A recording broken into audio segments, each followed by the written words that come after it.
তো আমি বলছিলাম যে test case around 50% test case complete করতে পরে যাই হোক অনেকেই টেস্ট কেস জমা দিছে। টেস্ট কেসগুলা আপনার আপনি যে সাইটটা পিক করবেন ওইটার মনে করেন মেজর যে টেস্টিং গুলা ওগুলার জন্য টেস্ট কেস যা লেখা লাগে ওগুলা লেখা বেসিক্যালি এইটাই বলছিলাম। তো যারা লেখেন নাই করেন নাই যারা ক্লাস মিস করছেন তারা ওই টুইস্টের ক্লাসে ওনারা যে এই মাসুদ এবং আরো যে ভাইরা আছে ওরা টুইসডে একটা ছোটখাটো ওনারা বসেন 8টা থেকে 9টা সেম টাইম। আপনারা ওইটাতেও আসতে পারেন। ওইটাতে এসে আপনারা আপনাদের যদি কোনো প্রশ্ন থাকে বলতে পারেন, তখন আপনারা এই টেস্ট কেস কিভাবে লেখা ঠিক এগুলা নিয়ে আলোচনা করতে পারেন। এই ক্লাসটা বেসিক্যালি হচ্ছে জাস্ট আমাদের ক্লাসের জন্য, এইটাতে তেমন সময় পাওয়া যাবে না, ঠিক আছে? তো টুইসডে ক্লাসে আপনারা আসতে পারেন, অথবা আপনারা যারা মিস করছেন তারা আপনার এই রেকর্ডিং গুলো দেখতে পারেন। আমি রেকর্ডিং গুলো পাঠাইছি, এগুলো সব ইউটিউবে আছে। আপনারা যারা সাবস্ক্রাইব করছেন না করছেন সবাই লিংকে গেলে সবাই পাবেন। আর আমি না সাবস্ক্রাইব করি নাই ইউটিউবে। এই সাবস্ক্রাইব কিভাবে করব, মানে কোন লিংকে সাবস্ক্রাইব দিছেন? করা লাগবে না। আপনার ইমেইলে আপনি ইমেইল পান, আমাদের কাছ থেকে ইমেইল পান। হ্যাঁ টেস্ট কেসে যাই না, আপনার ইমেলগুলো তো আসে। ওই ইমেইল যে আসে ওই ইমেইলে আপনার এই সব ভিডিওগুলোর লিংক দেওয়া আছে, স্লাইডের লিংকও দেওয়া আছে, ভিডিওগুলোর লিংক দেওয়া আছে। আপনি যেখান থেকে মিস করছেন ওখান থেকে যদি, আমি জানি ভিডিও দেখা অনেক কঠিন জিনিস আপনার, আমি জানি লাইভ ক্লাসে আসা অনেক ইজি, ফলো করা ইজি, কিন্তু ভিডিওতে বসে থাকা ফলো করা অনেক কঠিন হয়। তারপরে চেষ্টা করবেন ভিডিওগুলা একটু দেখতে। এগুলা দেখলে আপনার অনেক জিনিস আপনার ক্লিয়ার হয়ে যাবে, ঠিক আছে? আপনার আমি আমি আমি যেটা বলছিলাম যে আমার মনে হয় উনি দেখুক আগে, দেখে যদি কোনো সমস্যা হয় সেই ক্ষেত্রে আমাদের মঙ্গলবার ক্লাসে আসুক, আমরা ওখান থেকে বুঝে দিবেন ওনারা আমরা, ঠিক আছে? হ্যাঁ, ওইটা ভালো। মঙ্গলবার এমনি আসুক, উনি যদি কোনো প্রশ্ন করুক আপনাদের সুবিধা। যারা কিন্তু যদি কোনো সমস্যা থাকে আমরা ওখানে কোনো ধরনের, যদি আমরা আমাদের বোঝানোর মতো যদি কোনো টপিক থাকে ইনশাআল্লাহ আমরা বুঝিয়ে দেব ইনশাআল্লাহ। এরপরও আপনার ওই যে জিরার যে ইনিশিয়াল যে ইমেলটা দিয়েছেন এটা আমি পাই নাই, ওইটাও আমাকে একটু যদি এখানে কেউ লিংকটা দিয়ে দেন। জিরা আমরা এখন দিব। আমরা এখন প্রজেক্ট বোর্ডটা রেডি করব নেক্সট উইকে। এই নেক্সট ক্লাসের পরেই আমি প্রজেক্ট বোর্ডটা রেডি করব। প্রজেক্ট বোর্ডটা রেডি করার পরে সবাই প্রজেক্ট বোর্ড মনে করেন আপনার পাবেন, ইমেইল পাবেন, সবাই ওখানে সাবস্ক্রাইব হবেন।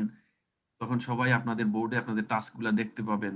ওই সময় আমাদের রিয়েল যে লাইফ ওয়ার্কগুলো আমরা করব, প্র্যাকটিক্যাল ওয়ার্ক, তখন আপনারা সবাই আমাদের প্রজেক্ট বোর্ডে সাইন আপ হবেন, দেখবেন, নিজেদের টাস্কগুলো দেখবেন, আরেকজনের টাস্কও দেখবেন, কিভাবে কাজ করা হয় ওইটাও দেখবেন, ঠিক আছে? তো ইনশাল্লাহ আমরা আপনাদের যদি কোনো প্রশ্ন থাকে প্রশ্নগুলো করবেন ক্লাসের শেষে, আমি যে সময় দিই ওইটাতে প্রশ্ন করবেন। প্লাস আপনারা টুইসডে ক্লাসে আসেন, ও যে কোনো বিষয়ে আলাপ করতে চান বলেন ভাইদেরকে, এগুলো ক্যাজুয়াল, বুঝছেন? এখানে কোনো লজ্জা পাওয়ার কিছু নাই। কেউ যদি মনে করেন ভাই আমি মাত্র একটা ক্লাস করছি আর সব ক্লাস মিস করছি, আমি কেমনে প্রশ্ন করি, লজ্জা লাগতেছে, ওই ধরনের কিছু নাই ভাই। আপনারা প্রশ্ন করবেন। আপনার এখানে যাদের টুইসডে আসেন তারা, টুইসডে যারা আসে তারা সবাই লার্নার, বুঝছেন? আমি নিজেও লার্নার, আমিও নিজেও লার্ন করতেছি, ঠিক আছে? প্রশ্ন করেন, কোনো অসুবিধা নাই। আমি হয়তো আপনারে 1 ঘন্টা সময় দিব না, আপনারে হয়তো বলবো যে ভাই আপনি এই ভিডিওগুলো দেখেন, অথবা আপনাকে একটা গাইডলাইন দিয়ে দিই যে এইভাবে যান, ওইটা করেন।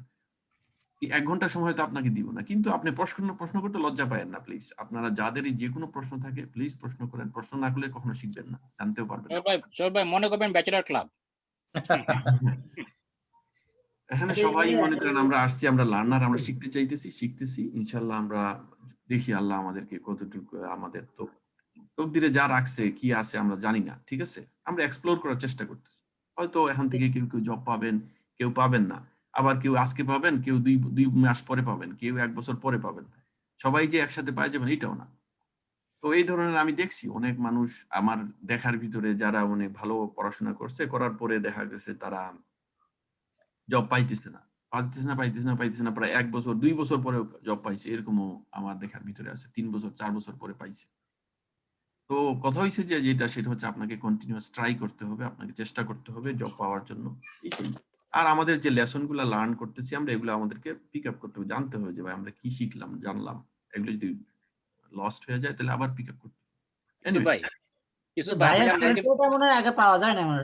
সোহেল ভাই যদি একটু বলতো, কারণ আমার মনে হয় যে ওনাকে আমি নতুনই দেখতেছি। হ্যাঁ, আমি 2টা ক্লাস করছি ইনিশিয়ালি শুধু, ঠিক আছে? এরপরে আচ্ছা, আমরা আবার পরবর্তীতে সবার একটা পরিচয় পর্ব ছিল আপনারটা একটু হুম। শুনলে মনে হয় আমার একটু ভালো লাগতো আর কি যদি শোনাতেন। উনি বিগ বস, কম্পিউটার সায়েন্টিস্ট। না না না না আজাদ ভাই। সোহেল আচ্ছা ভাই আমার থাকেন নাম হচ্ছে কোথায় আপনি? সোহেল। হ্যাঁ সোহেল, আমি সোর্সে থাকি। আচ্ছা আচ্ছা। সোর্সে থাকি, আছি অনেক বছর ধরেই, 10-12 বছরের উপরে তো হয়ে গেল। আর না আপনাকে দেখছি আপনাকে। আপনার ব্যাকগ্রাউন্ড কি একটু যদি বলতেন তাহলে হয়তো আমাদের। হ্যাঁ আমি কম্পিউটার সায়েন্সে ব্যাকগ্রাউন্ড, বাট লং টার্ম মনে করেন যেটাতে ইনভলভ না, এখন ওই সাপোর্ট, টেকনিক্যাল সাপোর্ট দিয়ে আছি আর কি। বাট এই সফটওয়্যার টেস্টিং এর এমনি একটা কোর্স আমি পুরোপুরি শেষ করি নাই, বাট নিজে নিজে একটা অনলাইনে কন্টিনিউ করছিলাম, তো বেসিক কিছু আইডিয়া তো অবশ্যই আমার আছে। তো মাশাআল্লাহ মাশাআল্লাহ, ফ্যামিলি ঠিক আছে। থাকলে যেটা প্রেশার থাকে সেজন্য হয়তো কন্টিনিউ করি নাই, বাট খুব ইন্টারেস্টেড মানে এটা শেষ করার জন্য। কমপ্লিট বা প্র্যাকটিক্যালি করতে পারলে তো অনেক কিছু উপকার হয়। থিওরিটিক্যালি তো অনেকটা বোরিং সাবজেক্টের মতো মনে হয় এটা। হ্যাঁ, তো একটু পড়ছি, তো আশা করতেছি আপনারা যদি একটু গাইড করেন আমি জাম্প করব আপনাদের সাথে, মানে জাম্প করে চলে আসবো আর কি। তো ওই টেস্ট কেসগুলো সোহেল যদি ভাই করি শুনেন, বা বুঝি। সোহেল ভাই আপনার ব্যাকগ্রাউন্ড খুবই ভালো আলহামদুলিল্লাহ। আপনি মিস করেন না ক্লাসগুলা, নেক্সট ক্লাসগুলো যেগুলো আছে ওগুলাতে আসেন, বুঝছেন? আর যেখানে কনফিউশন আছে আপনি টুইসডে ক্লাসেও আসেন যদি পারেন, সেম টাইমে। ওখানে আপনি কন্ট্রিবিউট করতে পারবেন, ওখানে আপনার প্রশ্নগুলো আনসার করতে, ওরা ওই মাসুদ আসে, আরো ভাইরা আসে, ওনারা আপনার প্রশ্নগুলো আনসার করতে পারবে। প্লাস আপনি ওখানে আসার পরে আপনার যে টেস্ট কেসগুলো লিখবেন, ওখানে যদি কোনো প্রশ্ন থাকে করতে পারবেন। এই যে ইনশাআল্লাহ। আপনি যে কথাটা বলছেন এটা আসলেই বোরিং। আপনি যদি নিজে নিজে ক্লাস করেন, নিজে নিজে টেস্ট, আপনার সফটওয়্যার টেস্টিংটা শিখতে যান, অনেক বোরিং। কিন্তু আপনি যদি লাইভে ক্লাসে আসেন তাহলে আস্তে আস্তে সবার সাথে একটা মজা হয়, আনন্দ হয়, গল্প হয়, শিখা যায়। ঠিক আছে? আপনারা আমরা সোর্স থেকে আর ডেস্টিনেশনে পৌঁছে দেব ইনশাল্লাহ। ইনশাআল্লাহ ইনশাআল্লাহ। তবে মনে করবেন এটা থার্ড ক্লাস, বুঝছেন? ফার্স্ট সেকেন্ড থার্ড ক্লাস আজকে। আচ্ছা, যাই হোক আমরা আজকে ক্লাস শুরু করি। আউযু বিল্লাহি মিনাশ শাইতানির রাজীম, বিসমিল্লাহির রহমানির রহিম, আলহামদুলিল্লাহি রাব্বিল আলামিন, আসসালাতু ওয়াসসালামু আলা রাসূলিল কারীম। আমাদের আজকের ক্লাসে আমাদের এই বেসিক্যালি এটা স্টার্ট হচ্ছে 5.2.6। আমরা এর আগেরগুলো লাস্ট ক্লাসে করছিলাম, আর এটাতে কন্টিনিউ করতে পারি নাই, অনেক টাইম লাগছিল। তো এখন শুরু হচ্ছে টেস্ট এস্টিমেশন টেকনিক। ঠিক আছে, টেস্ট এস্টিমেশনটা কি? First of all test, what is test estimation? ঠিক আছে, টেস্ট এস্টিমেশন হচ্ছে যে আপনার টেস্ট করতে কত সময় লাগবে। ঠিক আছে, এইটাই বেসিক্যালি টেস্ট এস্টিমেশন মিন করে। ঠিক আছে, আপনি এইটার একটা টেস্ট করতে কত সময় লাগবে একজনের, এইটাই হচ্ছে টেস্ট এস্টিমেশন। এখন এখন কথা হলো যে এখন কিভাবে টেস্ট এস্টিমেট করবেন, একটা কত সময় লাগবে এটা বুঝবেন কিভাবে? এখানে দুইটা টেকনিকের কথা বলা হয়েছে। একটা হচ্ছে ম্যাট্রিক্স বেসড টেকনিক।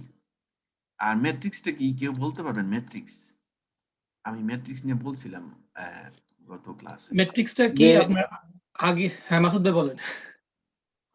না মুশতাক ভাই আপনি বলেন, আমি অন করছিলাম, বলেন। না, ম্যাট্রিক্সটা যেটা আপনি গত ক্লাসে বলছিলেন যে আগের যেসব টেস্টগুলো হয়েছে ওগুলোর উপরে বেসিস করে ওই অভিজ্ঞতার উপরে বেসিস করে কাজগুলো করা।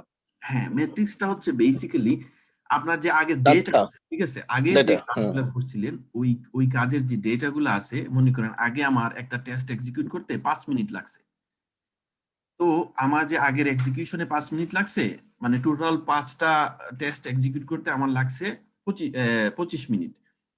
তো আমি জানি আমার এভারেজে একটা টেস্ট এক্সিকিউট করতে 5 মিনিট লাগে। এইটা হচ্ছে আমার ম্যাট্রিক্স। ঠিক আছে, তো এই ম্যাট্রিক্স গুলার উপরে বেস করে আমরা আমাদের টেকনিক আমরা এস্টিমেট করতে পারবো। ঠিক আছে, এখন মনে করেন আমরা ডান দিলে নিয়ে যেহেতু কথা বলতেছি, আমাদের ডান দিলে আমাদের এই যে টেস্ট গুলো আছে, মনে করেন যে ফিল্টার, এখানে যতগুলো ফিল্টার আছে আমাদের, দেখেন সবগুলা ফিল্টার কিন্তু সমানভাবে সময় লাগবে না। ঠিক আছে, এখানে লোকেশন ফিল্টারে শুধু আপনার যে কোনো লোকেশন আপনি সিলেক্ট করবেন, তারপরে ডান দিবেন। আবার মাল্টিপল লোকেশনও সিলেক্ট করতে পারেন। ঠিক আছে, মেক এন্ড মডেল একটু ডিফারেন্ট। ঠিক আছে, এখানে আবার এই মেক সিলেক্ট করার পরে মডেল সিলেক্ট করা যায়। ঠিক আছে, প্রাইস সবগুলো এক একটা এক এক রকম। তো কিন্তু এভারেজে আপনি যখন টেস্টিং করবেন, আপনার লাস্ট টেস্টিং সাইকেলে আপনি জানেন আপনার এভারেজে এক একটা টেস্ট কেস এক্সিকিউট করতে আপনার সময় লাগছে 5 মিনিট। এটা হচ্ছে আপনার টেস্ট এক্সিকিউশনের ম্যাট্রিক্স, যে এভারেজে আপনার একটা টেস্ট এক্সিকিউট করতে 5 মিনিট লাগবে।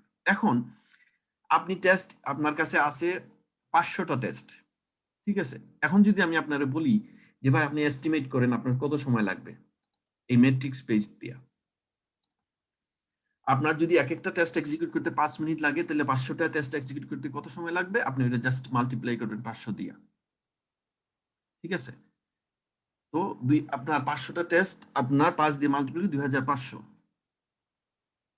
ঠিক আছে। এখন এইটা আপনি ইজি পাবেন। এখন এই টেস্ট, এই যে ম্যাট্রিক্স পেজ, এটা হচ্ছে শুধু এক্সিকিউশনের আপনার টাইম। এখন এটা হচ্ছে ম্যাট্রিক্স বেসড এক্সিকিউশন টেকনিক। আবার এখানে আপনার অনেক বিষয় আছে যেগুলো মনে করেন যদি লং টাইম হয়, মনে করেন আপনি একদিনের টেস্ট এক্সিকিউশনের ম্যাট্রিক্স বেসড করলেন, কিন্তু আপনি পুরো মাসের প্ল্যান করবেন, পুরো 6 মাসের প্ল্যান করবেন।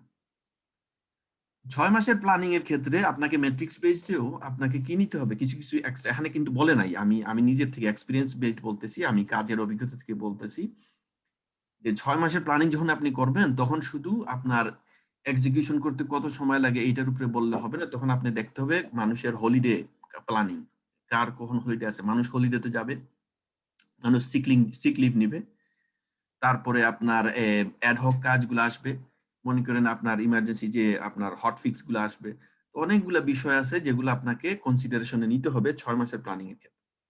বাট বেসিক্যালি এখানে টেস্ট, যেহেতু টেস্ট এস্টিমেশনের কথা বলা হয়েছে, টেস্ট এস্টিমেশন টেকনিক্স, এই জন্য এখানে বলছে টেস্ট এস্টিমেশনের একটা টেকনিক হচ্ছে ম্যাট্রিক্স বেসড, যে তারা আপনি আগের ম্যাট্রিক্স গুলো দেখবেন, আগের আপনার রিপোর্ট গুলো দেখবেন, ওইটার উপরে বেস করে আপনি আপনার এস্টিমেশন দিবেন। এটা হচ্ছে ম্যাট্রিক্স বেসড। এরপরে আরেকটা হচ্ছে expert based technique. Expert based techniques basically ওই ম্যাট্রিক বেসডই, বাট এখানে ম্যাট্রিক্সটা না দেখে এটা দেখবে যে আপনি একজন এক্সপিরিয়েন্স মানুষ, আপনি কাজ করতেছেন এই ইন্ডাস্ট্রিতে, আপনি এই কোম্পানিতে সেম টেস্ট এক্সিকিউশন করতেছেন, আপনি লাস্ট 6 মাস, 1 বছর, লাস্ট 5 বছর ধরে কাজ করতেছেন, তখন আপনার ম্যাট্রিক্স এর দরকার নাই। তখন আপনি দেখা লাগবে না যে আপনার ইঞ্জিনিয়াররা টেস্ট এক্সিকিউশনে কত সময় নেয়, কারণ আপনার এক্সপিরিয়েন্স দেখে আপনি বলতে পারবেন যে আমার এই 500টা টেস্ট এক্সিকিউট করতে আমার 2 দিন সময় লাগবে। ম্যাট্রিক্স বেসড টেস্ট টেকনিকে যেটা মনে করেন অনেক সময় আছে, আপনি ম্যাট্রিক্স বেস আপনি আপনার একটা টেস্ট এক্সিকিউট করতে 5 মিনিট লাগে, আপনি মাল্টিপ্লাই করে যেটা পাবেন এটা অনেক সময় রং হবে। এক্সপার্ট বেস টেকনিকটা অনেক বেশি অ্যাকুরেট হয়, কারণ এক্সপার্ট বেসে আপনি জানেন যে এখানে যদিও ম্যাট্রিক্সে বলতেছে আমার 5 মিনিট লাগবে, কিন্তু আমার আসলে 5 মিনিট লাগে না, ঠিক আছে। কারণ আপনি এক্সপিরিয়েন্স থেকে বলতে পারতেছেন যে আমার সবগুলো টেস্ট এক্সিকিউট করতে দেখা গেছে আমি 2টা 3টা টেস্ট একসাথে এক্সিকিউট করতে পারি, এই কারণে আমার 5 মিনিট লাগবে না। এনিওয়ে, এই হচ্ছে 2টা টেকনিক বেসিক্যালি, একটা হচ্ছে ম্যাট্রিক্স বেস যেটা আপনার আগের রেকর্ডের উপরে, আপনার কাজের উপর, আর একটা হচ্ছে এক্সপার্ট বেস টেকনিক যেটা হচ্ছে আপনার এক্সপিরিয়েন্সের উপরে, ঠিক আছে। টেস্ট মনিটরিং এন্ড কন্ট্রোল, আমরা এটা নিয়ে আগে কথা বলছিলাম। মনিটরিংটা কি? The purpose of the test monitoring is to gather information, এই যে gather information, provide feedback and visibility about test activities, ঠিক আছে। মনিটরিংটা কি? আমরা যদি কোনো কিছু বলি, আপনি টেস্টের গুল্লি মারেন, আপনার আইটি ইন্ডাস্ট্রি বাদ দেন, আপনি মনিটরিং আপনার মনে করেন যে কাজ আপনি করেন, আপনি মনে করেন আমি টেস্ট করতে কাজ করি, আমি মনিটরিং টেস্ট করতে মনে করেন স্টাফ মনিটরিং, আমি কি করি, আমি দেখি স্টাফের পারফরমেন্স কেমন, তাই না? স্টাফের পারফরমেন্স কেমন দেখতে হলে আমি দেখতে হবে স্টাফ সে কত ফার্স্টে একটা আপনার সেলফিং করতে পারে পুরোটা, সে কত সময় স্পেন্ড করে আপনার তার ব্রেকে, এগুলো সবকিছু মিলাইয়া আমি সবকিছু মনিটর করি আমি স্টাফের সুপারভিশন আর কি। হ্যাঁ, তো মনিটরিং মানেই হচ্ছে যে কোনো কিছু আপনি মনিটর করবেন, দেখবেন, খেয়াল রাখবেন, ঠিক আছে। তো টেস্টের ক্ষেত্রে মনিটরিং হচ্ছে, পারপাস অফ মনিটরিং হচ্ছে গ্যাদার ইনফরমেশন, আপনার টেস্ট এক্সিকিউট করতে সময় কত লাগে, আপনি কোন ধরনের বাগ পাইতেছেন, ঠিক আছে, আপনার বাগগুলো কি সিরিয়াস কিনা, না শুধু মাইনর বাগগুলো আপনি পাইতেছেন, এগুলো সব হচ্ছে part of monitoring. Basically gather information, আপনি গ্যাদার করতেছেন, ইনফরমেশন গ্যাদার করতেছেন। আরেকটা হচ্ছে প্রোভাইড ফিডব্যাক, আপনি ফিডব্যাক দিতেছেন। যখন আপনার টেস্ট এক্সিকিউশন শেষ হবে আপনাকে তো ফিডব্যাক দিতে হবে, আমরা জানি আমাদেরকে রিপোর্ট করতে হয়। আপনি যখন একটা টেস্ট কমপ্লিট করবেন, আপনাকে যখন দেওয়া হয়েছে, ফর এক্সাম্পল আপনাকে দেওয়া হয়েছে এই আপনার এই ফিল্টার গুলা টেস্টিং করার জন্য, এখন আপনি সব ফিল্টার টেস্টিং করছেন, করার পরে আপনি 5টা বাগ পাইছেন, ঠিক আছে, আপনি এক্সিকিউট করছেন 50টা টেস্ট, আপনি 5টা বাগ পাইছেন, এখন আপনি কি নিয়ে বসে থাকবেন? না, আপনি এটা রিপোর্ট করবেন যে ভাই আমার টেস্টিং সাইকেল, আমার টেস্টিং ফিনিশড, আমি 5টা বাগ পাইছি আর আমার 50টা টেস্ট এক্সিকিউট করছি। এই 5টা বাগের মধ্যে 2টা হচ্ছে মেজর বাগ, 3টা হচ্ছে মাইনর বাগ। ঠিক আছে, এটা হচ্ছে আপনার রিপোর্টিং। যখন আপনি রিপোর্ট করবেন, এই রিপোর্টিংটা বলা হচ্ছে ফিডব্যাক, প্রোভাইড ফিডব্যাক। ঠিক আছে, আপনি যে রিপোর্ট করতেছেন এইটাই ফিডব্যাক। এটা হচ্ছে মনিটরিং। পার্ট অফ মনিটরিং হচ্ছে গ্যাদার ইনফরমেশন, প্রোভাইড ফিডব্যাক আর ভিজিবিলিটি অ্যাবাউট টেস্ট অ্যাক্টিভিটিস। এই ভিজিবিলিটি খুবই ইম্পর্টেন্ট। ঠিক আছে, ভিজিবিলিটিটা খুবই ইম্পর্টেন্ট। আপনার কোনো কোনো কোম্পানিতে আপনি যাবেন, দেখবেন তারা অনেক জিনিস ভিজিবিলিটি নাই, কম। ফর এক্সাম্পল, কিছু কিছু টেস্ট এই ভিজিবিলিটি এত ইম্পর্টেন্ট, মনে করেন আপনি টেস্টিং করছেন কিন্তু আপনি বলতেছেন করছেন, আপনি কোথায় রেকর্ড করছেন ওগুলা, কোন টেস্টটা আপনি করছেন, এগুলার কোনো ভিজিবিলিটি নাই। এই ভিজিবিলিটির জন্যই এই টেস্ট ম্যানেজমেন্ট টুলগুলো যেগুলা, এগুলা আনা হয়েছে ভিজিবিলিটির জন্য। ঠিক আছে, এই যে টেস্ট রেইল, মনে করেন আমরা যে টেস্ট রেইলের কথা বলি, এই টেস্ট ম্যানেজমেন্ট টুলটা এইটা আনাই হয়েছে এই ভিজিবিলিটির জন্য, যাতে সবকিছু ভিজিবল থাকে, আপনি কি করতেছেন, কি কাজ করতেছেন, সবকিছুর জন্য ভিজিবল থাকে। ঠিক আছে, এই দেখেন এখানে একটা টেস্ট রান আছে, 91% পাস। ঠিক আছে, এখন এখানে যদি যায় একজন, যে কোনো মানুষ, আপনার ম্যানেজার বা সুপারভাইজার অথবা ডাইরেক্টর লেভেলের মানুষও যদি সে চায় যে আসলে তারা কি টেস্ট করতেছে, আমি তো জানি না, আমাকে দেখতে হবে, সে এখানে আসবে। আসার পরে সে এই রিলিজটাতে সে দেখবে যে এখানে এই টেস্টিংটা করা হয়েছে, এখন এই টেস্টটা করছে, এটা পাস হয়েছে, এই টেস্টটা কি, সে ওপেন করবে, ওপেন করে দেখবে, এখানে স্টেপগুলো দেখবে, সবকিছু এই স্টেপটা কিভাবে, এটা কি করতেছে না করতেছে সব দেখতে পারবে। এইটা হচ্ছে ভিজিবিলিটি। ভিজিবিলিটি মানে সবকিছু রেকর্ডেড থাকবে, ওপেন থাকবে, সবাই দেখতে পারবে। তো আপনার এই টেস্ট, এই ম্যানেজমেন্ট টুলগুলো আসছেই এই ভিজিবিলিটিটা বাড়ানোর জন্য, সবকিছু রেকর্ডেড করার জন্য, যাতে আপনি শুধু মুখে বললেন যে ভাই হ্যাঁ testing done, complete, all fast, no issues, এটা হবে না। সফটওয়্যার ইন্ডাস্ট্রিতে এই ধরনের কাজ হয় না। আপনি টেস্ট এক্সিকিউট করবেন, আপনি এইভাবে সবকিছু সেটা পাস অথবা ফেল দিবেন। ঠিক আছে, এই যে এখানে দেখেন ফেল টেস্ট আছে, এই 3টা 2টা 5টা টেস্ট ফেল। তো আপনি সব পাস এন্ড ফেল দিবেন, এরপরে আপনার এই রিপোর্টটা প্রডিউস হবে, আপনি এই রিপোর্টটা সবার সাথে এই লিংকটা দিবেন, ভাই এইটা হচ্ছে লিংক, আর আমার 5টা বাগ পাইছি, 5টা ফেল হয়েছে, আর এই বাগগুলো আমি রিপোর্ট করছি, আর বাকি সব পাস হয়েছে। তখন মানুষ, তারা ম্যানেজমেন্টের ম্যানেজার যারা আছে, সুপারভাইজার যারা আপনার এই ম্যানেজার আছে, সুপারভাইজার আছে, যারা আপনার ডাইরেক্টর অথবা ওনার আছে, প্রোডাক্ট ওনার আছে, তারা করবে কি, কখনো কখনো তারা এখানে যাবে, ঢুকে আপনার দেখবে যে আপনি এই কি কি কাজ করছেন। এখন এটাতে যদি আপনি আপনি পাস দিয়ে দিচ্ছেন, ঠিক আছে, আসলে এটা কাজ করতেছে না, তখন আপনি ধরা খাবেন। এই কারণে আপনি আপনি টেস্ট না করে আপনি বলতে পারবেন না যে এটা পাস্ট। আর যদি বলেন তাইলে আপনি হিউজ রিস্কে আছেন। কখনো কখনো এই ধরনের রিস্কগুলো এত বেশি হয় যে আপনার মানুষের জব চলে যায়, কারণ আপনি মিথ্যা কথা বলতেছেন, আর এটা তাদের জন্য হিউজ রিস্ক। আপনি হচ্ছে, বললাম না, টেস্টার হচ্ছে, কিউ ইঞ্জিনিয়াররা হচ্ছে লাস্ট লাইন অফ ডিফেন্স। আপনি হচ্ছেন লাস্ট লাইন অফ ডিফেন্স। আপনি যদি মিথ্যা কথা বলেন বা আপনি যদি টেস্ট না করে বলেন পাস হয়েছে, তাহলে এটা আপনি হিউজ রিস্ক নিছেন। এই কারণে এখানে যদি আপনি বলেন এটা পাস্ট, তার মানে এটা পাস্ট, তারা ধরে নিবে এটা পাস্ট, তারা আপনাকে ট্রাস্ট করে। এরপরে যদি এটা ফেল পায়, তখন তারা আপনার এটা ঘুরে আসবে যে ভাই তুমি এটা বললে এটা পাস্ট, এটা তো আসলে কাজ করতেছে না, কাস্টমার কমপ্লেন দিছে, তুমি এটা একটু দেখো তো। তখন আপনাকে দেখতে হবে, তখন আপনার ম্যানেজার আপনার কাছে আসবে যে কি হয়েছে, তুমি এটা পাস কেমনে দিলা। তখন আপনি বিগ ট্রাবলে পড়বেন। আর অনেক সময় আছে এই ধরনের হয়, দেখা গেছে আমার যে কনফিগারেশন, আমার যে স্টেপস অনুযায়ী এটা পাস, বাট কাস্টমারের স্টেপের মধ্যে অন্য একটা স্টেপ আছে যেটা আমার এটাতে নাই। তখন আপনি বলবেন আমি দেখো, এই যে আমি এক্সিকিউট করছি, আমার এটা পাস। কাস্টমার এইভাবে করে নাই, কাস্টমারের একটা স্টেপ একটা আছে, আমার এটাতে নাই, আমার কোনো দোষ নাই। এই ধরনের ঘটনা ঘটছে, যেখানে আপনার স্পেশালি আমার একটা কলিগ ছিল, সে আপনার ইন্স্যুরেন্স কোম্পানিতে চাকরি করতো। তখন তাদের ওখানে একটা ঘটনা ঘটছে, যেখানে সে পাস দিছে কিন্তু একটা টেস্ট ফেল হয়েছে, আর এইটার কারণে তাদের কিছু লসও হয়েছে। তো তারা তার কাছে ঘুরে আসছে, বলে তুমি এটা পাস দিলা কেমনে দিলা। সে দেখাইলো বাইর করে, দেখো আমি তো এই টেস্ট এক্সিকিউট করছি, তাদের সামনে এক্সিকিউট করছে, এটা পাস। তখন তারা তাকে কিছু বলতে পারে না। তো এইভাবে মনে করেন টেস্ট এক্সিকিউশনের এগুলো হচ্ছে ভিজিবিলিটি। বেসিক্যালি এই ট্রান্সপারেন্সি থাকতে হবে। আপনার ট্রান্সপারেন্সি না থাকলে এইটা কারোর জন্য বেনিফিট না, আপনার জন্য বেনিফিট না, আবার ম্যানেজমেন্টের জন্য বেনিফিট না।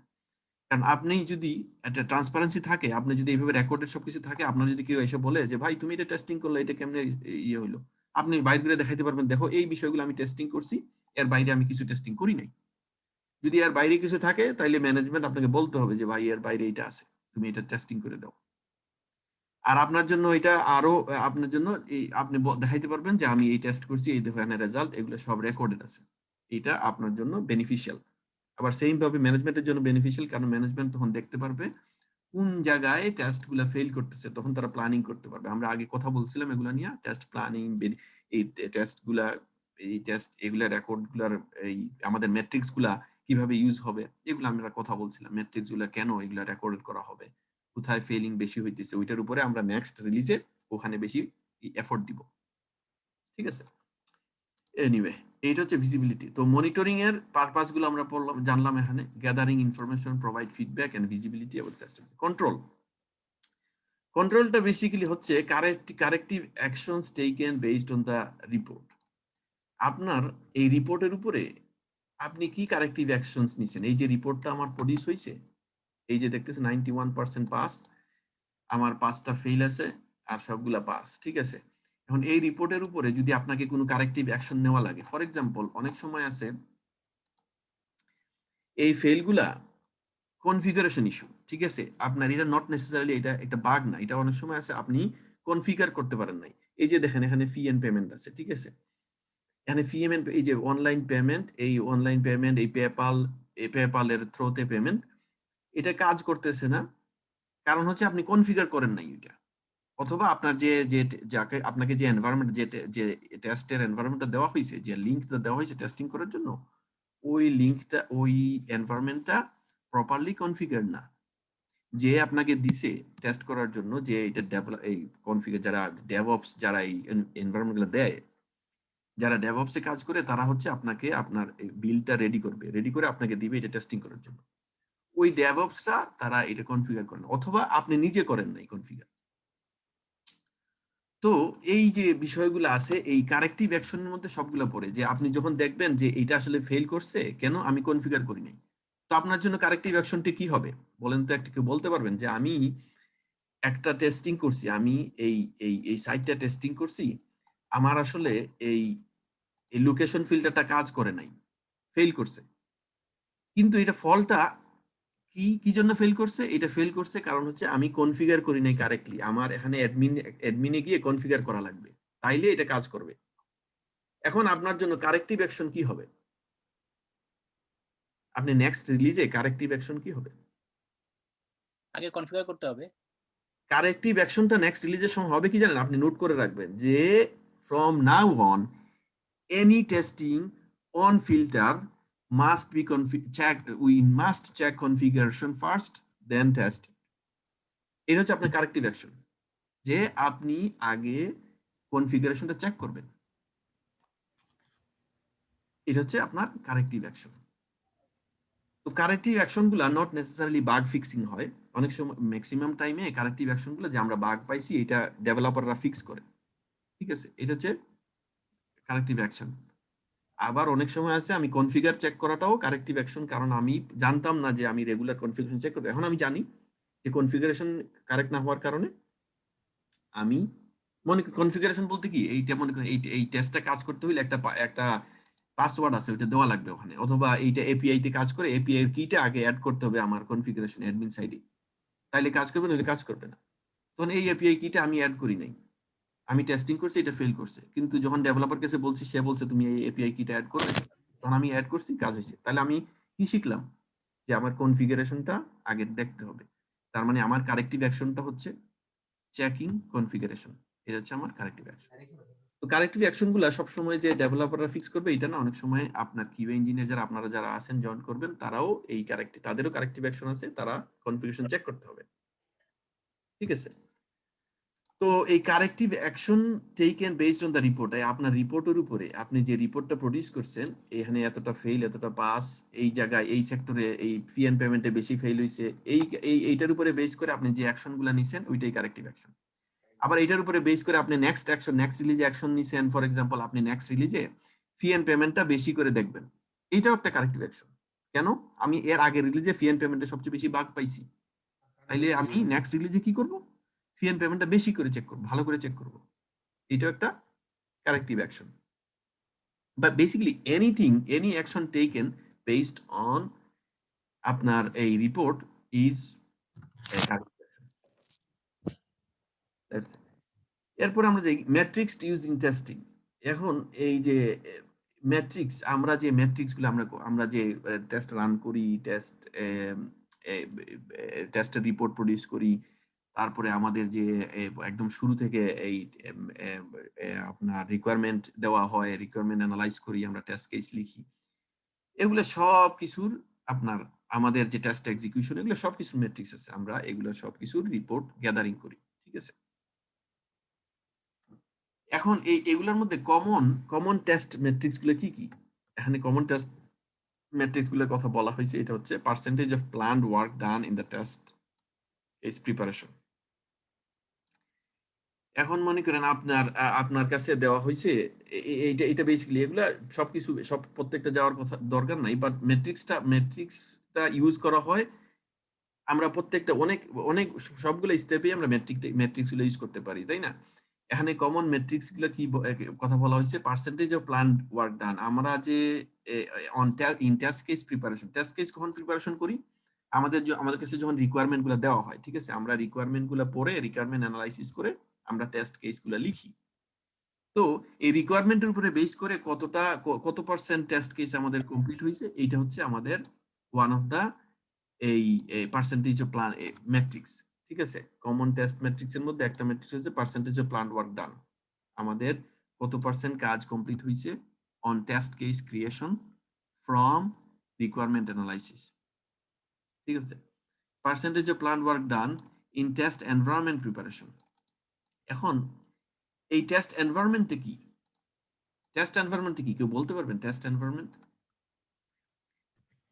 আমরা কি ধরনের রিকোয়ারমেন্ট গুলি আমরা ফুলফিল করব একটা টেস্ট করার জন্য, সেটা এনভায়রনমেন্ট না, টেস্ট এনভায়রনমেন্ট হচ্ছে যেই এনভায়রনমেন্টে আমরা টেস্টিংটা করব, যেই, ঠিক আছে, এই টেস্ট এনভায়রনমেন্ট হচ্ছে এই যে ইউআরএলটা দেওয়া হয়েছে, এটা হচ্ছে লাইভ, এটা হচ্ছে প্রোডাকশন এনভায়রনমেন্ট, এটাকে আইটির ভাষায় বলা হয় প্রোডাকশন এনভায়রনমেন্ট, ঠিক আছে।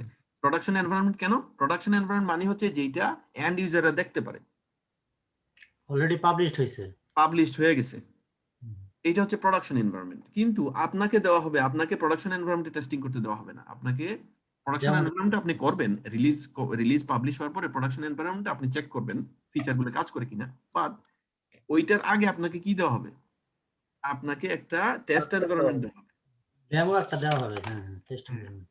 তো ডেমো বলেন, টেস্ট বলেন, এটা সাধারণত আইটির ভাষায় তারা বলে টেস্ট এনভায়রনমেন্ট। ওই টেস্ট এনভায়রনমেন্টটা বেসিক্যালি, ওই টেস্ট এনভায়রনমেন্টটাতে এই ইউআরএল একদম লাইভ এই যে এই আপনার প্রোডাকশনের যে ইউআরএল ওইটা থাকবে না, ওইটাতে থাকবে মনে করেন test.dandil.ie, অথবা এই যে মনে করেন এখানে এটা তো তাদের তো বোধহয় এটা ছিলই, আমরা দেখছিলাম এটাতে সাধারণত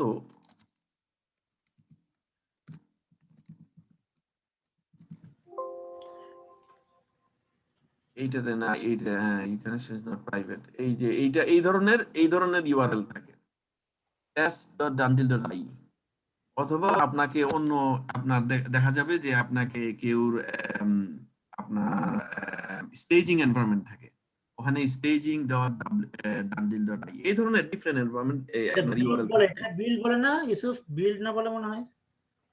বিল্ড হচ্ছে এই বিভিন্ন বিল্ড থাকে, ওই বিল্ড দিয়া তারা এই প্রত্যেকটা এনভায়রনমেন্ট, এই যে টেস্ট এনভায়রনমেন্ট গুলো ওই বিল্ড গুলো দিয়া বিল্ড করে। হ্যাঁ, তো বিল্ড আরেকটা জিনিস, চাই এটা টেস্ট এনভায়রনমেন্ট, ঠিক আছে। আমাদের আর্লি স্টেজ টেস্টিং যেটা বলে আর কি। হ্যাঁ, আর্লি স্টেজ টেস্টিং এ বিল্ড দেওয়া হয়। হ্যাঁ, বিল্ড দেওয়া হয়। হ্যাঁ,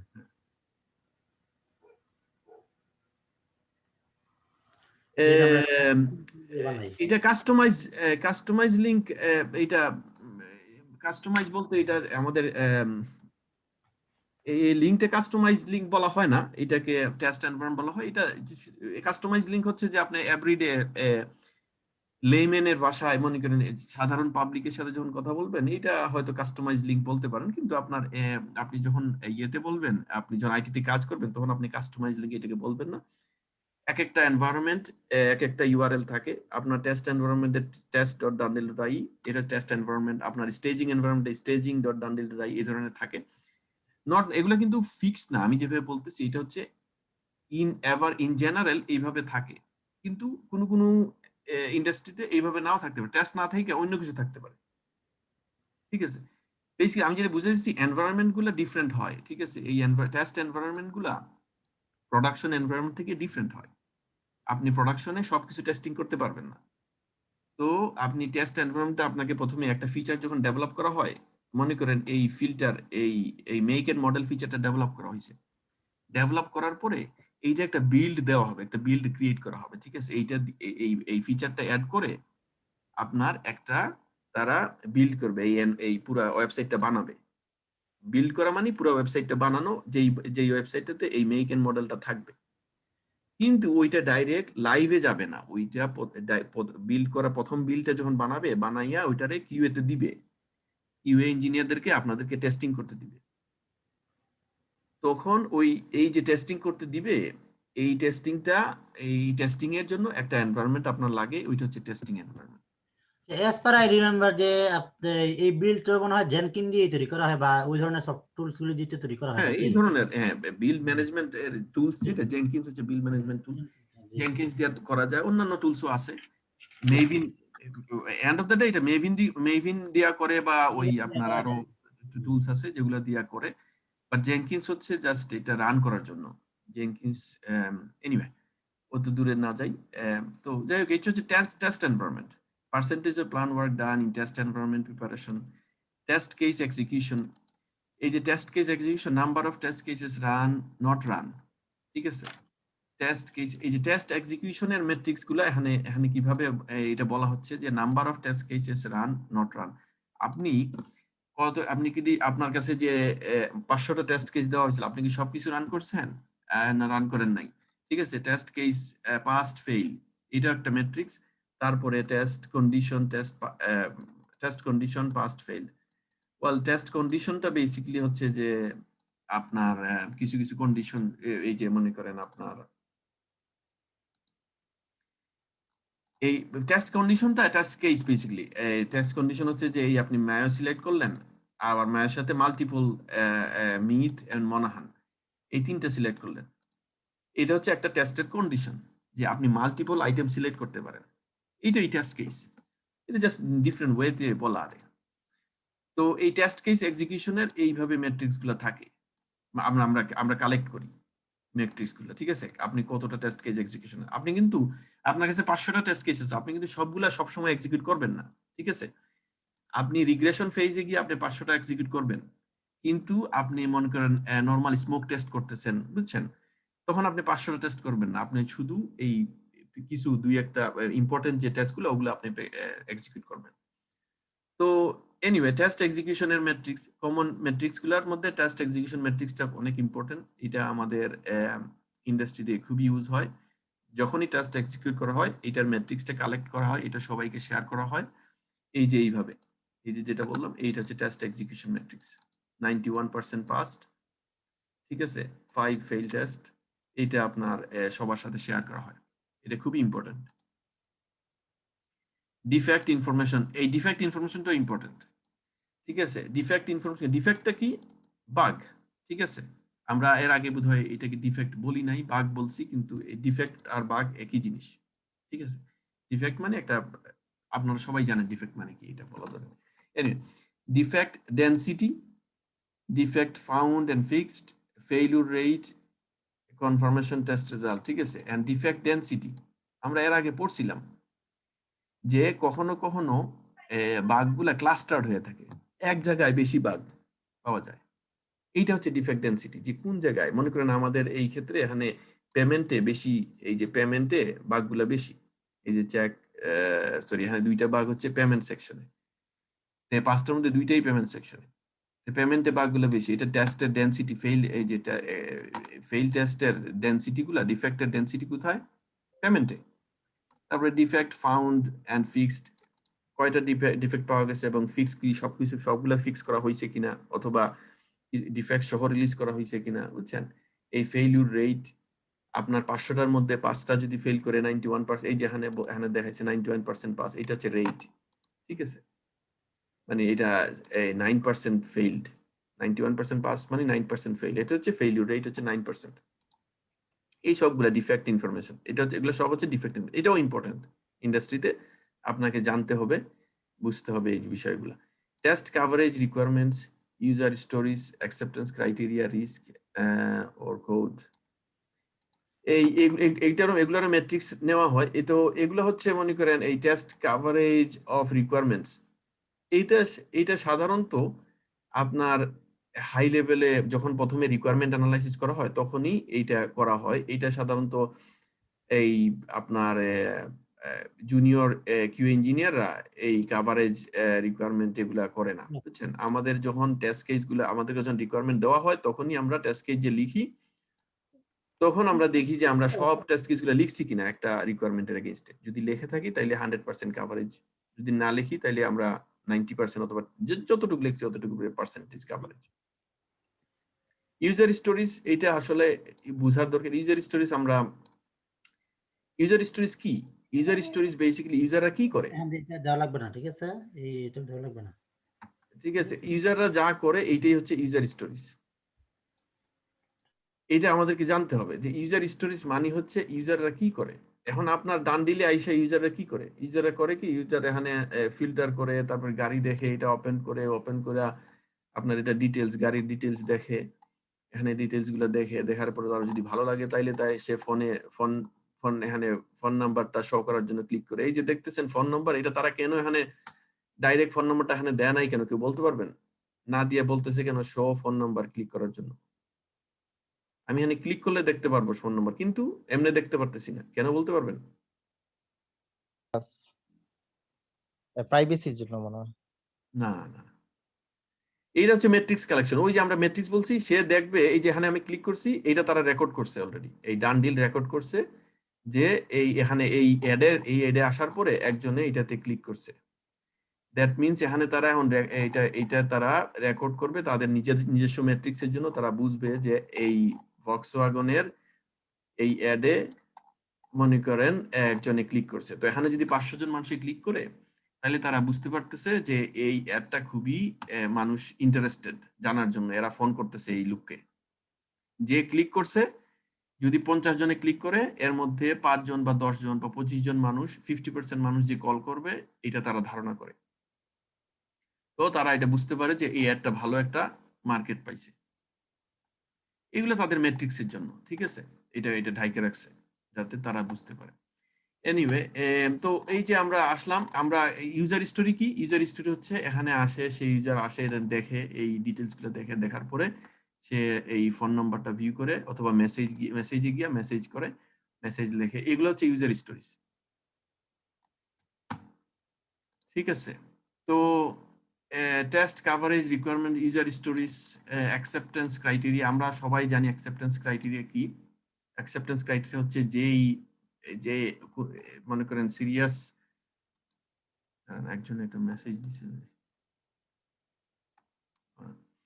তো অ্যাকসেপ্টেন্স ক্রাইটেরিয়া আমরা জানি, আমরা অ্যাকসেপ্টেন্স ক্রাইটেরিয়া আগে কথা বলছি। এটা হচ্ছে বেসিক্যালি আপনার যে জিনিসগুলা না হইলে এইটা টেস্টিংই শুরু করব না আমি, সেটা হচ্ছে অ্যাকসেপ্টেন্স ক্রাইটেরিয়া। মনে করেন আপনার এই পেজটা লোডই হয় না, আপনার এই ফিল্টার, এই ফিল্টার পুরো প্যানেলটা দেখাই যায় না, এটা নাই, তাইলে আপনি কি টেস্টিং করবেন?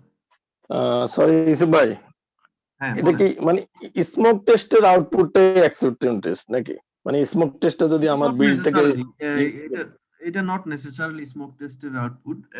স্মোক টেস্ট অনেক জায়গায় মানে বিভিন্ন সেকশন, বিভিন্ন এরিয়া থেকে টেস্টিং গুলো করা হয়। অ্যাকসেপ্টেন্স টেস্টিং আর smoke testing totally different thing. একদম সম্পূর্ণই আলাদা। অ্যাকসেপ্টেন্স টেস্টিং হচ্ছে যে টেস্টগুলো পাস না করলে আপনি এটা টেস্টিং এ করতে দিবেনই না। এটা হচ্ছে অ্যাকসেপ্টেন্স টেস্টিং।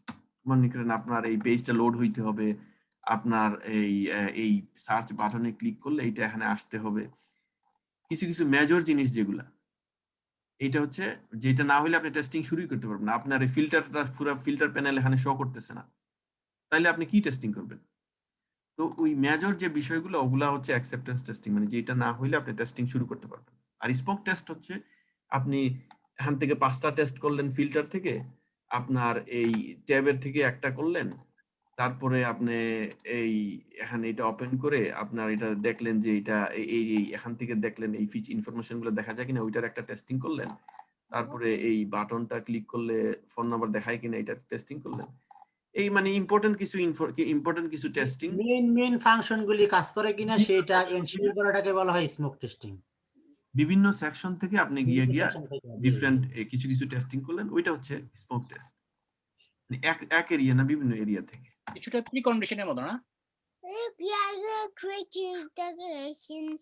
এক্স্যাক্টলি। প্রি কন্ডিশনটা আর অ্যাকসেপ্টেন্স ক্রাইটেরিয়া অনেকটা কাছাকাছি। অ্যাকসেপ্টেন্স টেস্টিং আর প্রি কন্ডিশন টেস্টিং শুরু করার আগে আমাদের যদি প্রি কন্ডিশন থাকে, তো ওইটা হচ্ছে প্রি কন্ডিশন টেস্ট কেসের ক্ষেত্রে আমরা জানি আছে কোন টেস্ট কেসে থাকে যে লগ ইনটা রিকোয়ার্ড, ওইটা হচ্ছে লগ ইন হচ্ছে ওই টেস্ট কেসের প্রি কন্ডিশন।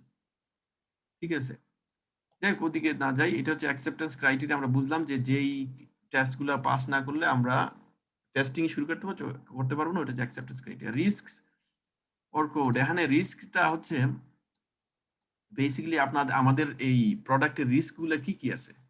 ঠিক আছে, এই রিস্কটা এই প্রোডাক্টে মনে করেন আমাদের এই শো ফোন নাম্বারটা কাজ করতেছে না, এই যে শো ফোন নাম্বার দেখতেছেন এটা কাজ করতেছে না, তাইলে এটা কি রিস্ক হইতে পারে? প্রোডাক্ট আমাদের এই ওয়েবসাইটের জন্য কি রিস্ক হইতে পারে? এটা কি মেজর রিস্ক, মাইনর রিস্ক, কেউ বলতে পারবেন? এটা মেজর রিস্ক। এক্স্যাক্টলি, এটা মেজর রিস্ক। যদি আমাদের এই ক্লিকের সাথে সাথে ফোন নাম্বার শো না করে, তাহলে এটা মেজর রিস্ক। কারণ মানুষই ফোন নাম্বার দেখতে না পারলে ফোন করতে পারবে না। ফোন করতে না পারলে যে এখানে অ্যাডটা দিছে তার অ্যাডটা দেওয়াটার কোনো মানি থাকবে না, কোনো কারণ থাকবে না। ঠিক আছে, কারণ সে তার এটা সেল, কোনো ফোন আসতেছে না, সেল করতে পারতেছে না, তার দরকার নেই এখানে অ্যাডটা দেওয়ার। তো এই রিস্ক ফ্যাক্টর গুলা আমাদেরকে চিন্তা করতে হবে।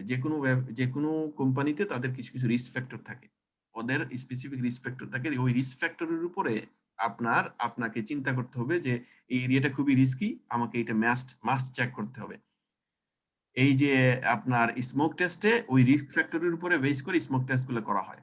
সাধারণত রিস্ক ফ্যাক্টরের উপরে বেসড করে আপনার স্মোক টেস্ট গুলো করা হয়, যে আমি এই সেক্টর গুলো আমার রিস্কি, এগুলো আমাকে চেক করতে হবে। এগুলো সবসময় স্মোক টেস্টে রাখা হয়, কারণ এগুলো যদি কাজ না করে আমি অবশ্যই এটা আবার পাঠাইতে হবে, এটা আবার ফিক্স করতে হবে সাথে সাথে, এটা আমি রিলিজ করতে পারবো না।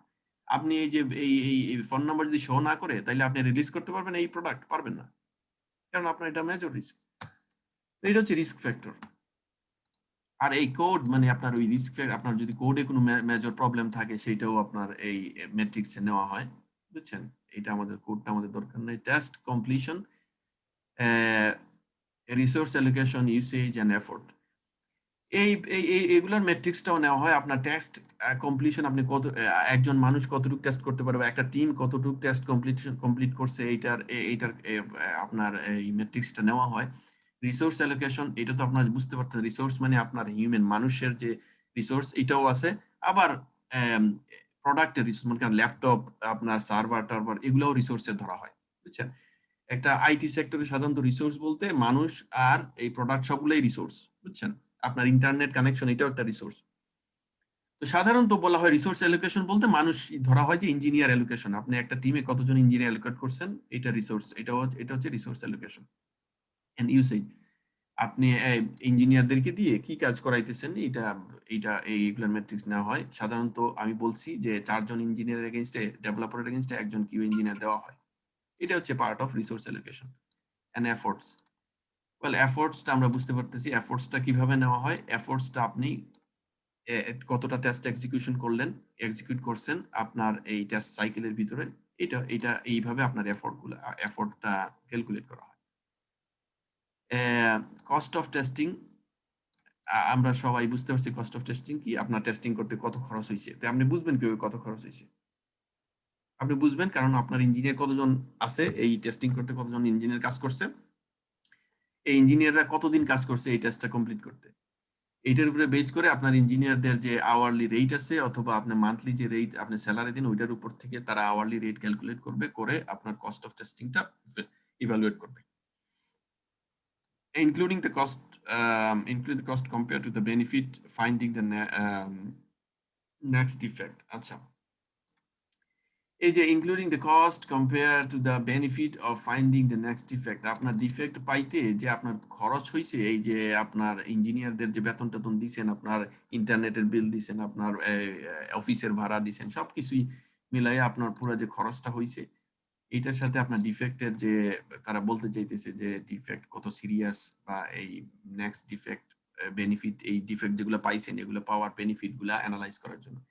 এইটা আমি কোথাও দেখি নাই ভাই এইভাবে, এটা জাস্ট এখানে তারা লিখছে, এটা আপনারা চিন্তা করতে, এটা আমি কখনো কোনো জায়গায় দেখি নাই এইভাবে চিন্তা করতে কোনো কোম্পানি।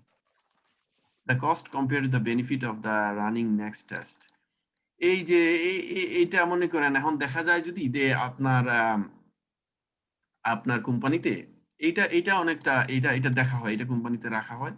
মনে করেন আপনার কোম্পানিতে আপনি কাজ করতেছেন যেখানে, সেখানে ম্যানুয়াল ইঞ্জিনিয়ার আছে 4জন 5জন ম্যানুয়াল ইঞ্জিনিয়ার, আর অটোমেশনে আছে আরো 2জন বা 3জন, ঠিক আছে। এখন ম্যানুয়াল কিউএ ইঞ্জিনিয়ার যারা আছে তারা টেস্টিং করতেছে, আপনি প্রথম টেস্টিং সাইকেলে দেখা গেল যে তারা 10টা বাগ পাইছে, পরের টেস্টিং সাইকেলে 5টা, এইভাবে কমতে কমতে দেখা গেছে যে তাদের বাগ ফাইন্ডিং রেট কমে আসছে।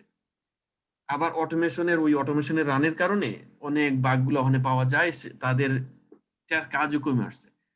তখন আপনি এই বেনিফিট অ্যানালাইজ করবেন যে আমার কি 5জন ইঞ্জিনিয়ার দরকার আছে, আমি তো পাইতেছি মাত্র 1টা আর 2টা বাগ, আমার কি 5জন ইঞ্জিনিয়ার, ওই সময় এগুলা চিন্তা করে। তো কস্ট গুলা আসলে ইঞ্জিনিয়ারের কস্ট গুলা ডাউন করতে হইলে এইভাবে আপনি ডেভেলপারদেরকেও প্রেসার করতে হয়। ডেভেলপার যদি বাগ বেশি পাওয়া যায়, যে ডেভেলপারের কোডে বাগ বেশি পাওয়া যায়, তখন তাকে ম্যানেজার বলবে তোমার কোডে বাগ বেশি পাওয়া যাচ্ছে, তুমি একটু কেয়ারফুল থাকতে হবে। তো যত ভালো আপনার ডেভেলপার হবে, টেস্টারের কাজ তত কম হবে, টেস্টার তত কম বাগ পাবে, এইটাই স্বাভাবিক। কিন্তু বাগ থাকবে, আমরা জানি, আমরা প্রথমেই বলছি বাগ আপনি কিছু ডেভেলপ করছেন, এইটা কন্টিনিউ করতেছেন ডেভেলপ করা, আপনার বাগ এটাকে ফলো করবে, কোনো কথা নাই, আপনার বাগ থাকবেই। কিন্তু আপনার যে রিসোর্স আছে, আপনি কয়জন ইঞ্জিনিয়ার রাখবেন, এটা ডিপেন্ড করে আপনি কি ধরনের বাগ পাইতেছেন, কতটা বাগ পাইতেছেন ওইটার উপরে। এগুলো আপনি অ্যানালাইজ করবেন, আর এগুলোর মেট্রিক্স গুলো নেওয়া হয়, এগুলো চিন্তা করা হয়। Purpose, contents and audience for test report, এই যে এটা আমরা সবাই মোটামুটি আমরা বুঝে ফেলছি। Purpose, contents and audience for test report. Purpose কি? পারপাস হচ্ছে এখানে বলছে যে আমরা summarize, communicate the activities, information both during and end of the test activity.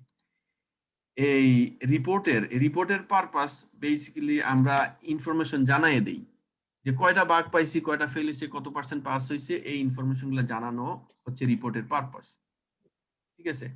Content, এই status, test activities, progress against the test plan, এই যে test planning আছে এটার এগেইনস্টে কত % করছি আমরা অ্যাক্টিভিটিস এন্ড প্রগ্রেস। এই যে মনে করেন আপনাকে দেখাইছিলাম এখানে আপনার এই যে টেস্টগুলো এক্সিকিউট করা হয়েছে, এটা আমি দেখাইছিলাম, ঠিক আছে।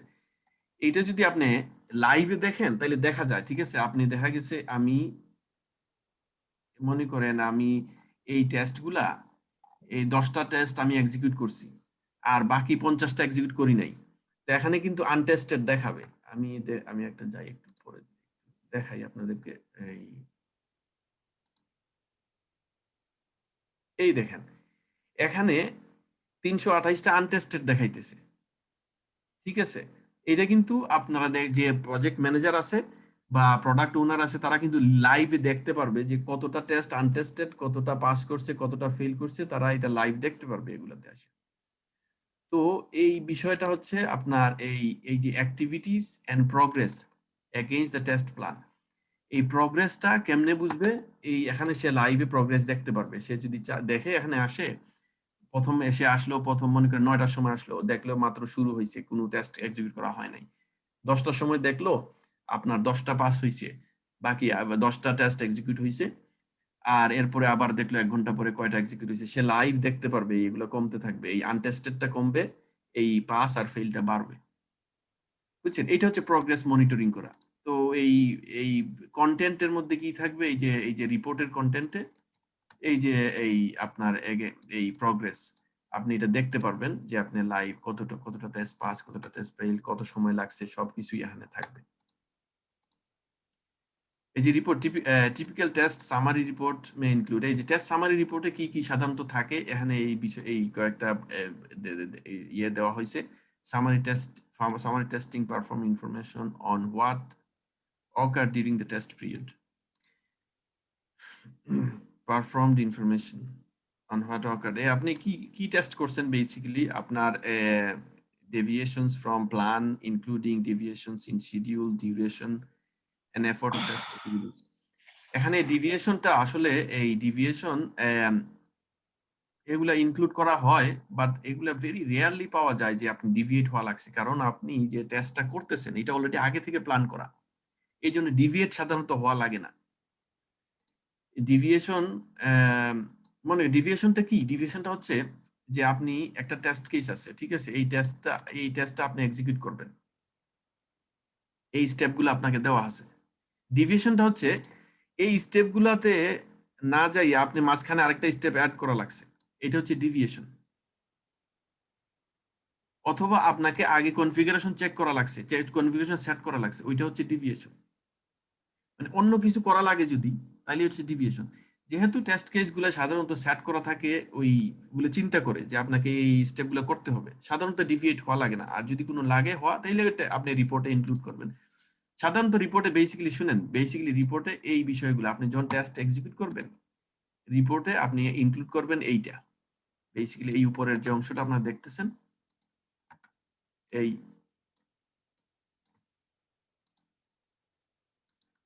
এই উপরের এই অংশটা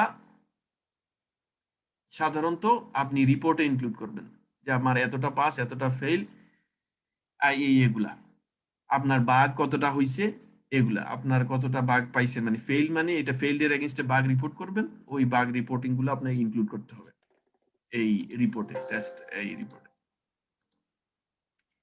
তো স্ট্যাটাস টেস্টিং, এই product quality with respect, well আমরা তো বললাম এগুলা factor that have blocked continue to block progress, এগুলা এই যে factor that have blocked or continue to block progress, এগুলো সাধারণত দেওয়া হয়। ফর এক্সাম্পল আপনার একটা টেস্ট আছে যেইটা টেস্টিং করতে গেলে আপনার আরেকটা সার্ভার, মনে করেন আপনার এপিআইটা কাজ করতে হবে, কিন্তু আপনার এপিআই কাজ করতেছে না, আপনি ওইটা টেস্টিং করতে পারবেন না, তাইলে এটা আপনি ব্লকার, এটা আপনার ব্লকার, আপনাকে ইনফর্ম করতে হবে যে ভাই এই এপিআইটা কাজ করতেছে না, আমি এটা টেস্টিং করতে পারবো না, এটা আমার জন্য ব্লকার, এই টেস্টগুলো আমি এক্সিকিউট করতে পারবো না। তখন এগুলো আপনি আনটেস্টেড রেখে দিবেন, আপনি এটারে টেস্টেড রাখবেন, আপনি তখন এটারে কি করবেন, এটা আনটেস্টেড থাকবে, কারণ এটা আপনি টেস্টিং করতে পারেন, এটা ব্লকার। তো এগুলা ইনফরমেশন আপনাকে জানাইতে হবে, এই ইনফর্ম করতে হবে। সাধারণত এই যে ফ্যাক্টর ব্লকার যে টেস্টগুলা, আপনার কোনো ব্লকার যদি থাকে যেটা জন্য আপনি টেস্টিং করতে পারবেন না, এগুলো সাধারণত আপনার ওই টেস্টিং এর স্টেপেই ইনফর্ম করা হয়। মনে করেন আপনি টেস্টিং এ শুরু করছেন, আপনার এই ফিল্ড আপনার এই ফোন নাম্বারটা শো করে কিনা এটা দেখার জন্য, বা এই মেক ইনকোয়ারি এই বাটনে ক্লিক করছেন, এইটা ওপেন হইতেছে না, তো এটা ওপেন হইতেছে না আরেকটা থার্ড পার্টি, আরেকটা এপিআই এর কারণে, অথবা আরেকটা সার্ভার কাজ করতেছে না ওইটার কারণে। তখন আপনি কি বসে থাকবেন? বসে থাকবেন না, আপনি অলরেডি আপনি ইনফর্ম করবেন ডেভেলপারকে, ভাই এটা তো ওপেন হয় না, এটা কি? তখন সে অলরেডি এটাতে কাজ করবে। এইটা সাধারণত আবার এটা রিপোর্টে ইনক্লুড করা লাগে না, আমি কখনো দেখিনি এগুলো ইনক্লুড করতে, বাট এখানে বলতেছে তারা রিপোর্টে ইনক্লুড করার জন্য, এটা আইএসটি কি তারা বলতেছে যে এটাও আপনি রিপোর্টে ইনক্লুড করবেন, এটা ইনক্লুড করা যায়, কোনো অসুবিধা নাই। আর ম্যাট্রিক্স, আমরা তো ম্যাট্রিক্সটা পাইলামই, ম্যাট্রিক্সটার কথা বললাম, যে আমাদের হচ্ছে ম্যাট্রিক্সটা কি, ফেল কত পার্সেন্ট, পাস কত পার্সেন্ট, আনটেস্টেড কত পার্সেন্ট, এটা আমাদের matrix. reusable test work product produced. Reusable test work product basically হচ্ছে যে আমাদের যে এই টেস্ট কেসগুলো, এগুলো রিইউজেবল, আমরা বারবার প্রত্যেকটা রিলিজেই আমরা এই টেস্ট কেসগুলো এক্সিকিউট করব, ঠিক আছে, এগুলো রিইউজেবল। এটা রিউজেবল ওয়ার্ক প্রোডাক্ট। তারপরে এই যে আমাদের যে ম্যাট্রিক্স, এটাও রিউজেবল, কারণ এটার উপরে বেস করে আমরা আমাদের নেক্সট রিলিজটা, নেক্সট টেস্টিং ফেজে আমরা এইটার উপরে বেস করে আমরা চিন্তা করবো যে কোন এরিয়াতে বেশি ফোকাস দেওয়া লাগবে, যেটা ফি এন্ড পেমেন্ট গুলো বেশি ফেল করতেছে ওই জায়গায় বেশি ফোকাস, ফিল্টারটা বেশি ফেল করছে ওই জায়গায় বেশি ফোকাস, এগুলো reusable. Okay, configuration management. Basically configuration management হচ্ছে all test items are uniquely identified, version control basically এই যে কনফিগারেশন ম্যানেজমেন্ট হচ্ছে এই version control, tracked for changes and related to each other, all items anyway, configuration management হচ্ছে, আমি simply বুঝাই দেই, এটা বেস্ট হবে সিম্পল ভার্সনে, সিম্পল ওয়েতে বুঝাই দেওয়া, ঠিক আছে? এই যে আপনার ডান ডিলটা আছে না, আমি আগে আপনাদেরকে বলছিলাম যে ভাই আপনি ডান ডিলের যখন কোন একটা নতুন ফিচার অ্যাড করা হয়, মনে করেন এই যে এখানে এই অনেকগুলা ক্যাটাগরি দেওয়া আছে, তাই না? আমরা যখন এই মোটর সিলেক্ট করা আছে, মোটরের আন্ডারে এইখানে অনেকগুলো ক্যাটাগরি দেওয়া আছে, ঠিক আছে? এখানে তারা আরেকটা নতুন একটা ক্যাটাগরি অ্যাড করছে। নতুন একটা ক্যাটাগরি অ্যাড করলে এই যে নতুন একটা ক্যাটাগরি অ্যাড করছে, এইটার কারণে তারা নতুন একটা বিল্ড নাম্বার দিবে। মনে করেন তাদের এই কারেন্ট যে ডেভেলপার, মনে করেন এই ডেভেলপ ব্রাঞ্চে, সরি এই প্রোডাকশনে যে বিলটা আছে, এই বিলটার নাম্বার হচ্ছে 52.1, ঠিক আছে? এখন নতুন একটা ফিচার যখন আসবে, এইটার ভার্সন, এইটার বিল্ডের ভার্সন চেঞ্জ হয়ে যাবে কি 53, ঠিক আছে? তো এইভাবে যে বিল্ডের ভার্সন চেঞ্জ হয়, তো ভার্সন চেঞ্জ হওয়ার পিছনে এগেইনস্টে তারা কি অ্যাড করছে ওইটাও লেখা থাকে, ওইটা তাদের ডকুমেন্টে লেখা থাকে যে আমি এই ফিচারটা অ্যাড করার কারণে এই নেক্সট ভার্সনে আমি এই ফিচারটা অ্যাড করছি, পরবর্তী ভার্সনে আমরা এই ফিচারগুলো অ্যাড করছি। তখন আপনি ভার্সনের উপরে বেস করে আপনার এই টেস্টিং গুলা করা হয়, ঠিক আছে? আর এগুলার এখানে বলা হচ্ছে যে আপনার এই কনফিগারেশন ম্যানেজমেন্ট বেসিক্যালি হচ্ছে আপনার ভার্সন ম্যানেজমেন্ট, আপনার এই টেস্টের যে টেস্টিং যে করবেন, এই ভার্সনে কোন ভার্সনে কি কি টেস্টিং করা লাগবে। এই যে আপনার এখানে আপনার টেস্ট আছে, এই মনে করেন এতগুলা টেস্ট আছে, এই যে টেস্টগুলো আছে, এই সবগুলা টেস্ট হয়তো সব ভার্সনে কাজ করবে না। দেখা গেছে এই টেস্টটা অনেক পুরনো, এটা কাজ করবে ওনলি ভার্সন 2 এ, কিন্তু আপনার আছে আপনার ভার্সন 52 এখন রান করতেছে। এখন এই টেস্টটা কাজ করবে শুধু ভার্সন 2 এ, তখন আপনি এটাতে ভার্সন অ্যাড করতে হবে। তখন আপনি এই যে ভার্সন দেখছেন, এখানে 0.0.0 দিছে, কারণ এটা ভার্সন এটা সব ভার্সনে কাজ করবে। কিন্তু যদি আপনার টেস্টটা ভার্সন স্পেসিফিক হয়, তখন আপনি ভার্সনটা ইনক্লুড করতে হবে, বুঝছেন? যে এই ভার্সনের জন্য শুধু এই টেস্টটা। মনে করেন আমরা সবাই জানি গাড়ির মডেল গুলা, ঠিক আছে? এখন আপনি হাইব্রিড গাড়ির টেস্ট করার জন্য, আপনি টয়োটা প্রিয়াস টেস্ট করার জন্য একটা টেস্ট কেস লিখছেন। এখন প্রিয়াসের এই টেস্ট কেসটা আপনি তো মনে করেন এই প্রিয়াসের আগে, হাইব্রিডের আগে যে গাড়িগুলো ছিল ওগুলোতে কাজ করবে না, শুধু হাইব্রিড গাড়িতেই কাজ করবে। তখন আপনি ওইটার ভার্সনটা এখানে লিখতে হবে যে ভাই এই ভার্সনের জন্য এই টেস্ট কেসটা। তো এই ভার্সনগুলো সবকিছু ম্যানেজমেন্ট করা, বেসিক্যালি কোন টেস্টটা কোন ভার্সনের জন্য, এগুলো ম্যানেজমেন্ট করা, এটা হচ্ছে configuration management. That's it. Risk and testing, আমরা জানি রিস্ক আমাদের এই যে এখানে দেখেন, এটা ডেফিনেশন অফ রিস্ক কি, risk involves possibility of the event in the future which has negative consequences. এগুলো শুধু ডেফিনেশনের ভাষা ভাই, আমি জানি রিস্কটা কি। রিস্কটা হচ্ছে যে আমার কোন জিনিসটা হইলে, কি হইলে আমার এখানে প্রবলেম হবে। আমার এই ওয়েবসাইটটা, মনে করেন আমার এই ডান ডিলটা আছে, এখানে কি কি হইলে আমার এটাতে প্রবলেম আসবে। ফর এক্সাম্পল, আমার যদি দেখা গেছে একজন মানুষের ইন্টারনেট খুবই স্লো, তার কাছে 2G আছে, আমরা তো 4G ইউজ করতেছি, এখন 5G আসছে। এখন মনে করেন একজনে 2G ইউজ করে, 2G নেটওয়ার্ক আছে তার, সে এইটা ওপেন করতে তার সময় লাগবে, অনেক সময় হয়ে যাবে, সময় লাগবে এই ইমেজগুলো লোড হইতে, সব পুরো পেজটা লোড হইতে। এইটাও একটা রিস্ক ফ্যাক্টর আপনার ওয়েবসাইটের জন্য। কেন রিস্ক ফ্যাক্টর? যে দেখা গেছে অ্যারাউন্ড 20% মানুষ এখনো 2G ইউজ করে, তাইলে 20% মানুষ আপনার এটা ইউজ করতে পারবে না, ওই 20% মানুষ আপনার এটা ইউজ করতে তার সময় লাগবে। তারপরে দেখা গেছে আপনার এটা 4G তো আপনার সময় বেশি লাগে, এইটা আপনার রিস্ক ফ্যাক্টর। তারপরে আপনার এই যদি দেখা গেছে আপনার লগ ইন কাজ করে না, এটা আপনার মেজর প্রবলেম হবে, কারণ লগ ইন যদি কাজ না করে তাহলে মানুষ অ্যাড দিতে পারবে না। এগুলা রিস্ক ফ্যাক্টর, ঠিক আছে? তো আপনার কি কি দেখা গেছে এই যে the level of risk determined by the likelihood of the event and the impact from the event. এখন কোনো একটা কারণে কোনো একটা যদি ঘটনা ঘটে আপনার ইয়েতে, আপনার রিস্ক কোনো একটা ইভেন্ট হ্যাপেন হয় যেই কারণে আপনার প্রবলেমটা হবে। মনে করেন আপনার ইন্টারনেটটা কোনো কারণে পুরো আয়ারল্যান্ডের ইন্টারনেট স্লো হয়ে গেল, এটা একটা রিস্ক ফ্যাক্টর। তাহলে আপনার এই ওয়েবসাইটটা কেমনে কাজ করবে? তখন আপনি আপনার ওয়েবসাইটটা এমন ভাবে ডিজাইন করতে হবে যাতে এইটা স্লো নেটওয়ার্কে কাজ করে। অথবা দেখা গেছে কোনো কোনো ওয়েবসাইট আছে, আপনারা জানেন কিনা আমি জানি না, আমি ফেসবুক দেখছি, যদি একদম স্লো নেটওয়ার্ক হয় তাইলে তারা ইমেজগুলো সরায় দেয়, খালি টেক্সটগুলো দেখায়।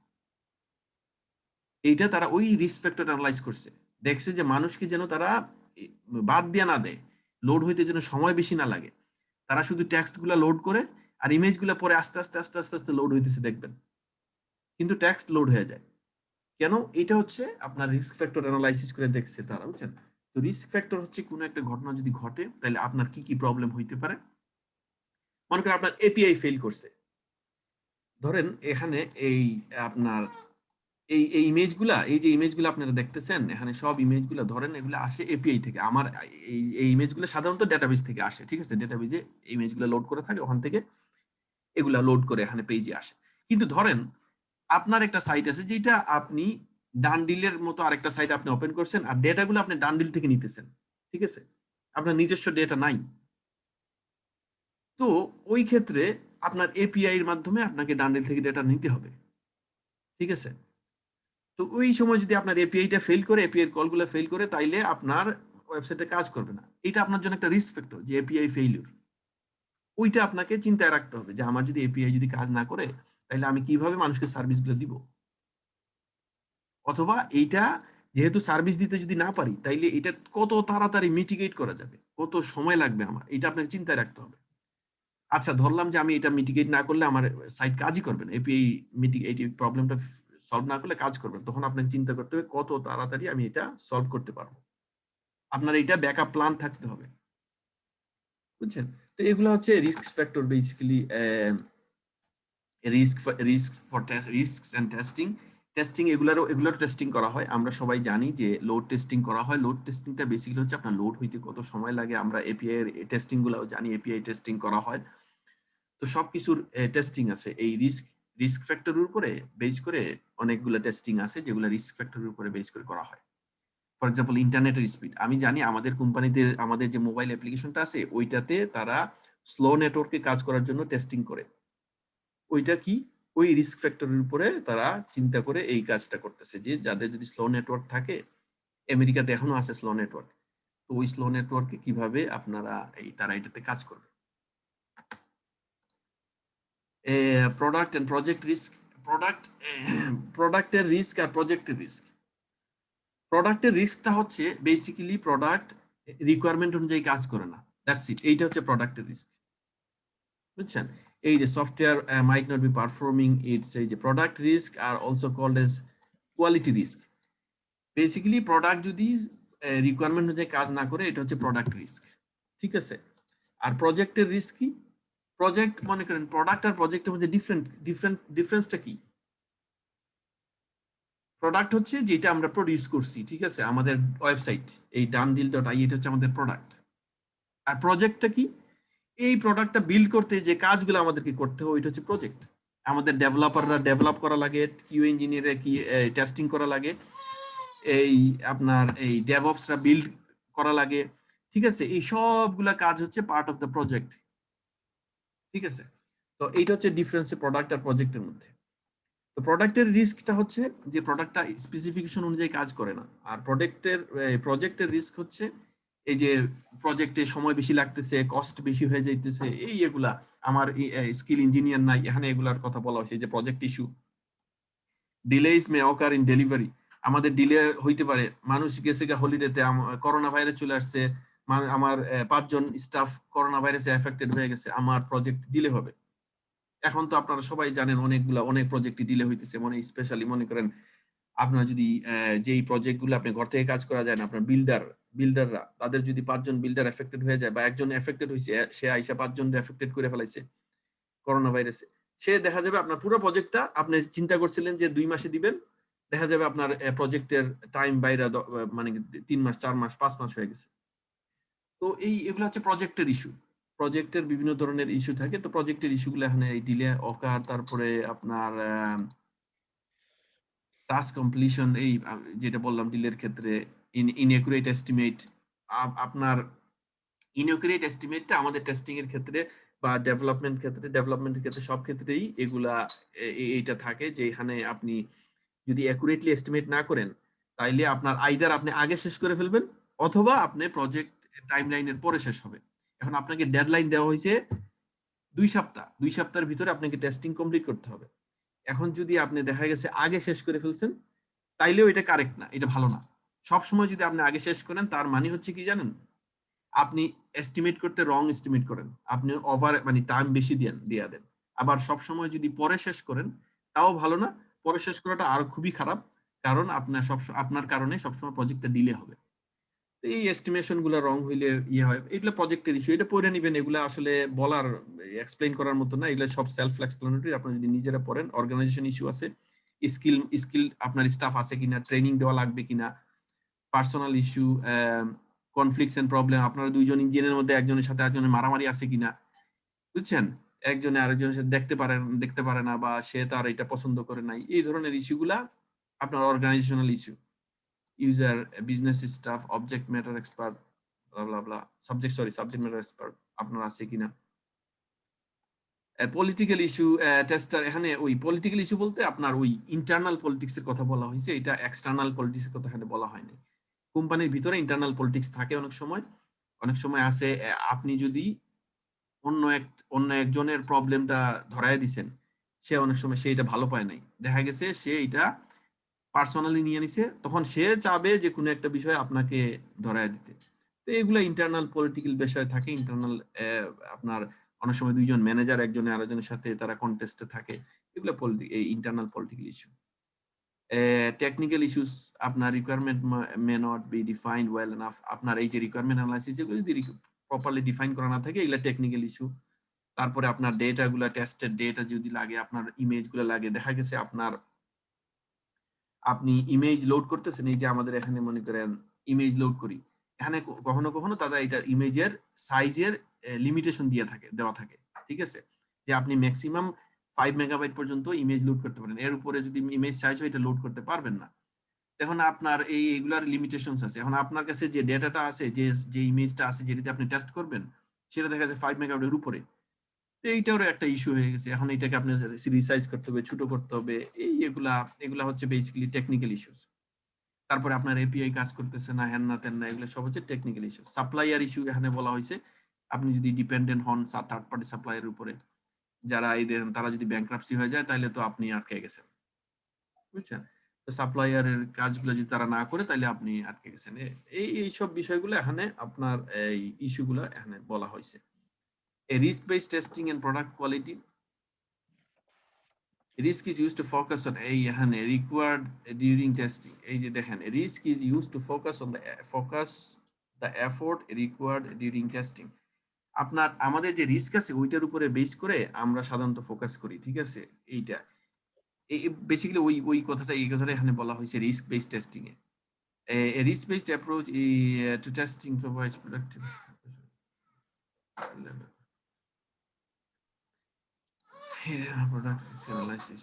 এখানে দেখেন রিস্ক বেসড টেস্টিং এর ক্ষেত্রে আমরা সবাই জানি যে আমরা যেই সেক্টরগুলো রিস্কি বেশি ওই এরিয়াগুলোতে ফোকাস করা হয়, ঠিক আছে। এখন আপনার ওগুলার উপরে ডিপেন্ড করে আপনার প্রোডাক্ট কোয়ালিটি। স্বাভাবিকভাবে আমাদের এখানে যখন আমরা টেস্টিং করব, আমাদের ডান ডিলের কিছু এরিয়া আছে যেটা কাজ না করলে আমাদের খুবই প্রবলেম। এই যেগুলো মনে করেন এই ফিল্টারগুলো কাজ না করলে এটা আমাদের মেজর প্রবলেম। আমাদের যদি এই ইমেজগুলো লোড না হয়, আপনি মনে করেন এখানে সবকিছু হয়েছে, টেক্সটগুলো লোড হয়েছে কিন্তু কোনো ইমেজ দেখা যাইতেছে না, তাহলে এটা মেজর প্রবলেম।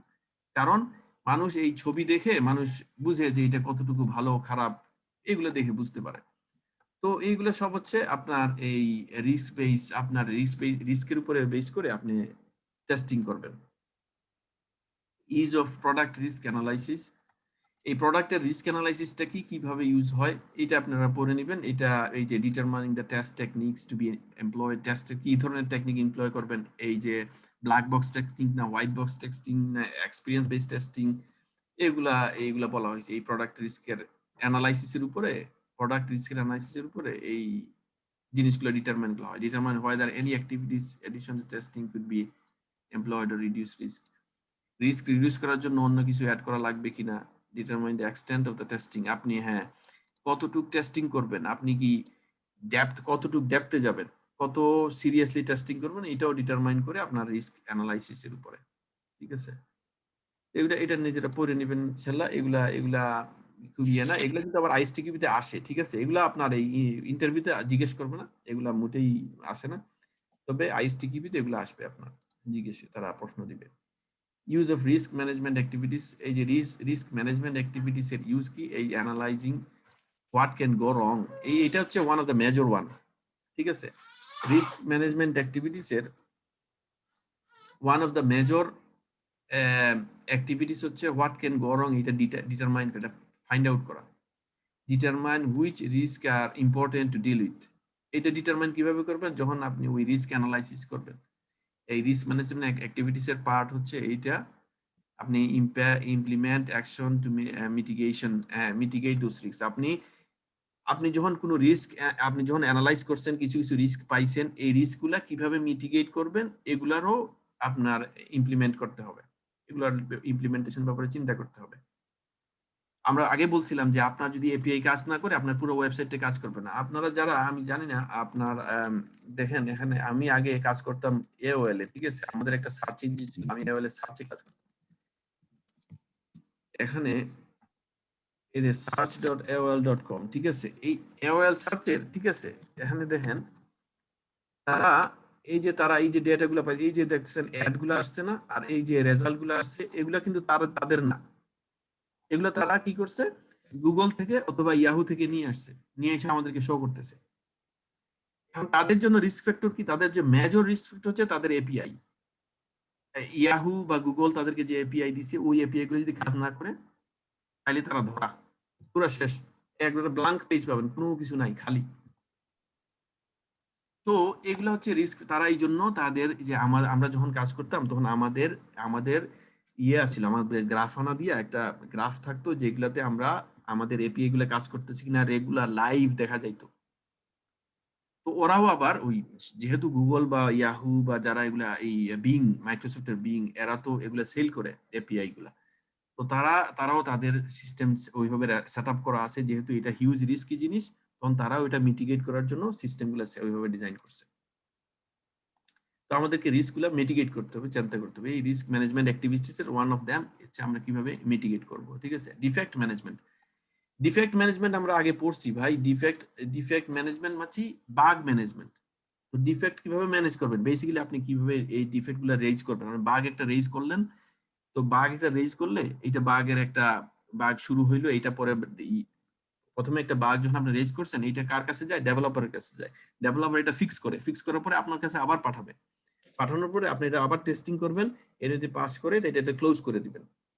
তো এটা হচ্ছে বাগের লাইফ সাইকেল। ঠিক আছে, তো এই বাগগুলারে ম্যানেজমেন্ট করা, এটাকে ডিফেক্ট ম্যানেজমেন্ট। এগুলা ম্যানেজমেন্ট করার জন্য আমরা টুলস যেটা ইউজ করি, বা এই বাগ রিপোর্টিং করার জন্য আমরা জিরাটা দেখবো, অনেকে অনেক টুলস ইউজ করে, ফ্রি টুলস আছে, ম্যান্টিস আছে, তারপরে বাগজিলা আছে, আরো অনেকগুলো আছে যেগুলা বাগ ম্যানেজমেন্টের জন্য ইউজ করা হয়। ওই টুলস গুলাতে বাগটা কখন ক্রিয়েট হয়েছে, কে ক্রিয়েট করছে, কি বাগ, সব ডিটেইলস দেওয়া থাকে। ঠিক আছে, তো এই বিষয়গুলো ডিফেক্ট ম্যানেজমেন্টে আসে। আপনার এখানে দেখেন ডিফেক্ট রিপোর্ট ইনক্লুডস, এই যে ডিফেক্ট, আপনি একটা বাগ একটা রিপোর্ট করবেন, এই বাগ রিপোর্টেতে কি কি জিনিস ইনক্লুড করা হয়, এখানে অনেকগুলা ইনফরমেশন তারা দিছে।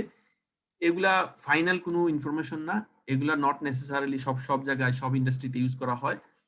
তো দেখেন এখানে একটা আইডেন্টিফায়ার লাগবে, এটা কিন্তু সব জায়গায় হয়। আপনি নিজে এই নাম্বারটা আপনি দিতে হবে না, আপনি যখন একটা বাগ ক্রিয়েট করবেন, তার একটা ইউনিক আইডেন্টিফায়ার অটোমেটিক্যালি ক্রিয়েট হয়ে যাবে। ঠিক আছে, তো এই যে মনে করেন আপনার এই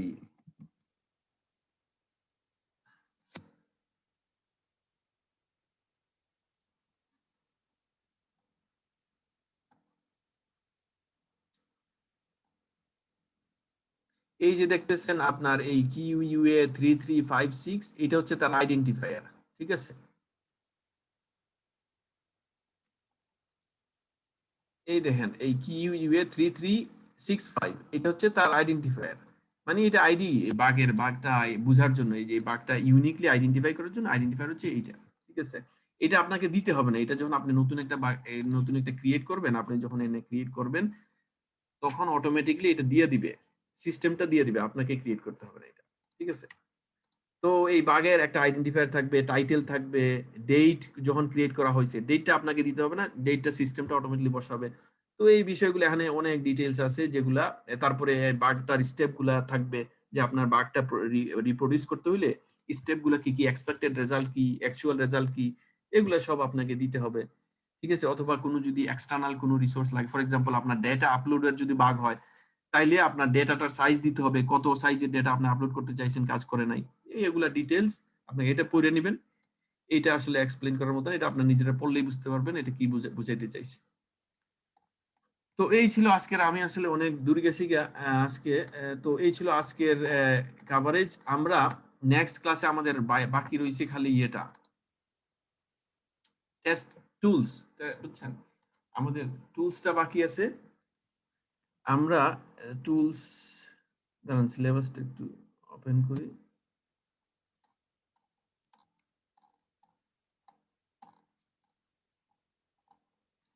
এই number 6 tool support for testing, এটা হচ্ছে লাস্ট, আমরা নেক্সট ক্লাসে এইটা পড়বো ইনশাল্লাহ। আর এইটার পরে আমাদের এই থিওরি ক্লাস শেষ, আমরা ইনশাল্লাহ প্র্যাকটিক্যালে যাব। আমি চেষ্টা করব আমাদের যে জিরা বোর্ডটা ওইটা সেট আপ করতে, ওইটা সেট আপ করার পরে সবাই ইনভাইটেশন পাবেন ইনশাল্লাহ। ইনভাইটেশন পাইলে সবাই যা যা করা লাগে অ্যাকসেপ্ট করতে হইলে করবেন, যদি অ্যাকাউন্ট করা লাগে তাহলে অ্যাকাউন্ট ক্রিয়েট করবেন।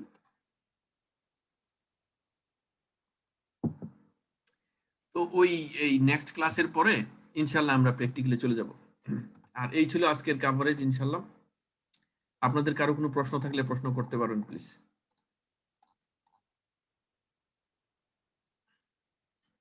আর নেক্সট ক্লাসে আমরা ওই টেস্টিং টুলসটা পড়বো, ওইটা খুব বড় না, এটা এত বড় সময় লাগবে না আশা করি। ইউসুফ ভাই, এই যে টেস্ট রেল যেটা লগইন দেখালেন, যেটা এটাতে কি যে কেউ লগইন করতে পারবে? এটা না না, এটা তো আমার নিজের, আমাদের কোম্পানির, এটা তো আপনারা পারবেন না।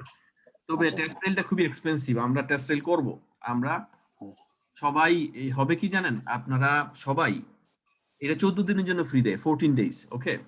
এখন আপনারা সবাই করবেন কি, সবাইকে যখন আমরা শুরু করব প্র্যাকটিক্যাল, তখন 14 দিনের, যেহেতু 14 দিনের জন্য ফ্রি দেয়, আপনারা সবাই ওই প্র্যাকটিক্যাল শুরু হওয়ার পরে পরে টেস্ট রেইলের অ্যাকাউন্ট করবেন, রেজিস্টার করবেন, তখন আপনারা 14 দিনের জন্য ফ্রি পাবেন এটা ইউজ করার। ওই সময় আপনারা করবেন আপনাদের ওই যে আপনারা টেস্ট কেসগুলো লিখছিলেন, ওই টেস্ট কেসগুলো সবগুলা আপনারা আপলোড করবেন ওই টেস্ট রেইলে।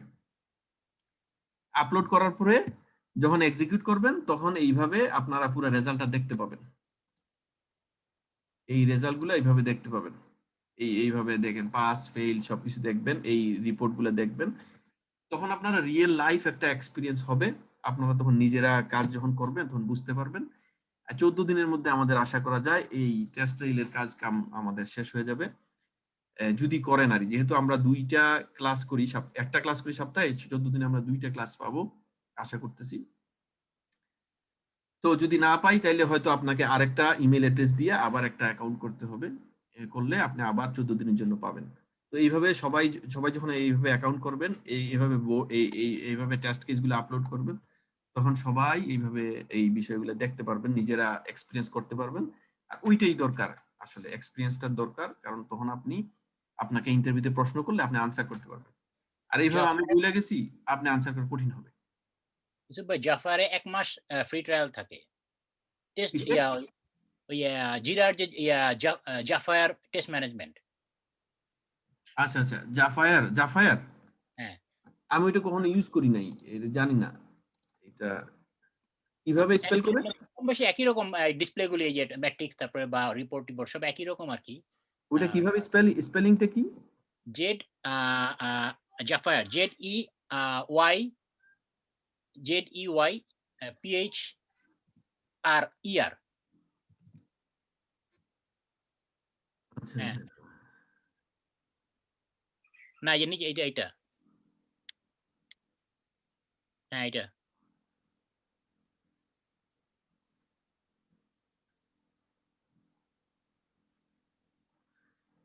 আচ্ছা এটা আমি কখনো ইউজ করি নাই। আর এটা দেখা দেখা যাইতে পারে কয়েকটা, যদি আপনারা দেখেন, আপনাদের কারো যদি থাকে আপনারা দেখেন, এটাতে যদি এই আজাদ ভাই এটাতে লগ ইন একটা অ্যাকাউন্ট করেন, করে দেখেন যে আমি তারা লিংক পাঠাবো, আমি অলরেডি করছি একটা।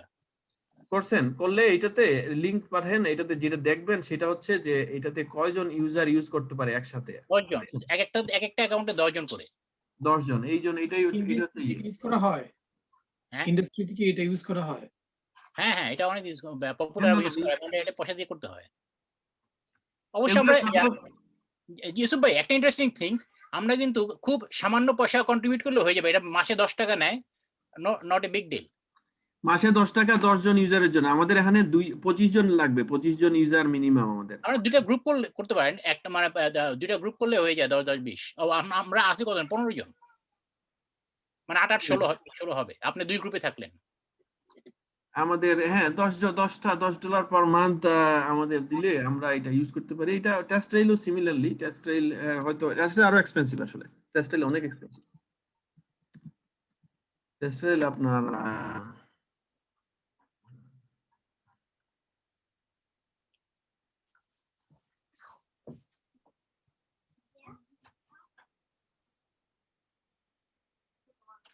আসলে না আমাদের কাজ করতে হবে এই টেস্ট ম্যানেজমেন্ট এই টুলের উপরে বেশি কাজটা রিয়েলি। এনিওয়ে ওই এদিকে না যাই, এই ইয়েতে আপনার টুলসটা যেটাই আমরা করতে পারি। আমরা যদি জাফায়ারটা আপনি বলছেন ওইটা দেখেন, ওইটাতে যদি আপনারা টাকা এই সবাই টাকা দিতে চায় তাহলে অসুবিধা নাই। আপনার এই 10 ডলার তো খুব বেশি না। আপনার আমাদের 20 জন আমাদের ইঞ্জিনিয়ার এখানে আছেই 20 জন, ম্যাক্সিমাম 20 জন। আর আমরা সাধারণত আমি দেখছি 18 জনের মতো, আমি ম্যাক্সিমাম দেখছি একদিনে। তো ধরলাম 20 জন, আমরা 10 জন করে যদি দুইটা গ্রুপ করি তাইলে আমাদের এখানে এই 10 ডলার করে দিলে ভালো হয়। তাইলে আমরা নিজেরা এটা আবার করতে পারলাম। আর আপনি বলছেন 1 মাস ফ্রি আছে, তাই না? হ্যাঁ 1 মাসে বয়ে যাবে। 1 মাসে আমাদের হয়ে যাবে, এটা আমাদের টাকাও দেওয়া লাগবে না। এটাই তো আমরা ওইটা দেখতে পারি, এই জাফায়ারটা দেখতে পারি। তো আমরা দেখি আপনারা কোনো সাজেশন থাকলে, আরো কারো কোনো সাজেশন থাকলে, বা আপনারা যারা একটু রিসার্চ করেন, যদি কোনো আরো কোনো সাজেশন থাকে ওগুলো আমরা নিলাম। সবগুলা নিয়ে আমরা দেখলাম যে কোনটাতে আমরা করতে পারি। তখন আমরা ওইটাতে টেস্ট কেসগুলো সবাই আপলোড করা হইলো, ওইটাতে আমরা এক্সিকিউট করব। আমরা রিপোর্ট দেখব, রেজাল্ট দেখব, সবগুলো আমরা করলে তখন আপনি প্র্যাকটিক্যালি বুঝতে পারলেন যে কিভাবে এই কাজগুলো হয়। তখন আপনি বলতে পারবেন ইন্টারভিউতে গেলে, এইটা আপনার জন্য অনেক বেশি প্লাস পয়েন্ট হবে। ওইটা হচ্ছে আমাদের ইনশাল্লাহ নেক্সট ক্লাসের পরে আমরা প্র্যাকটিক্যালি চলে যাবো ইনশাল্লাহ।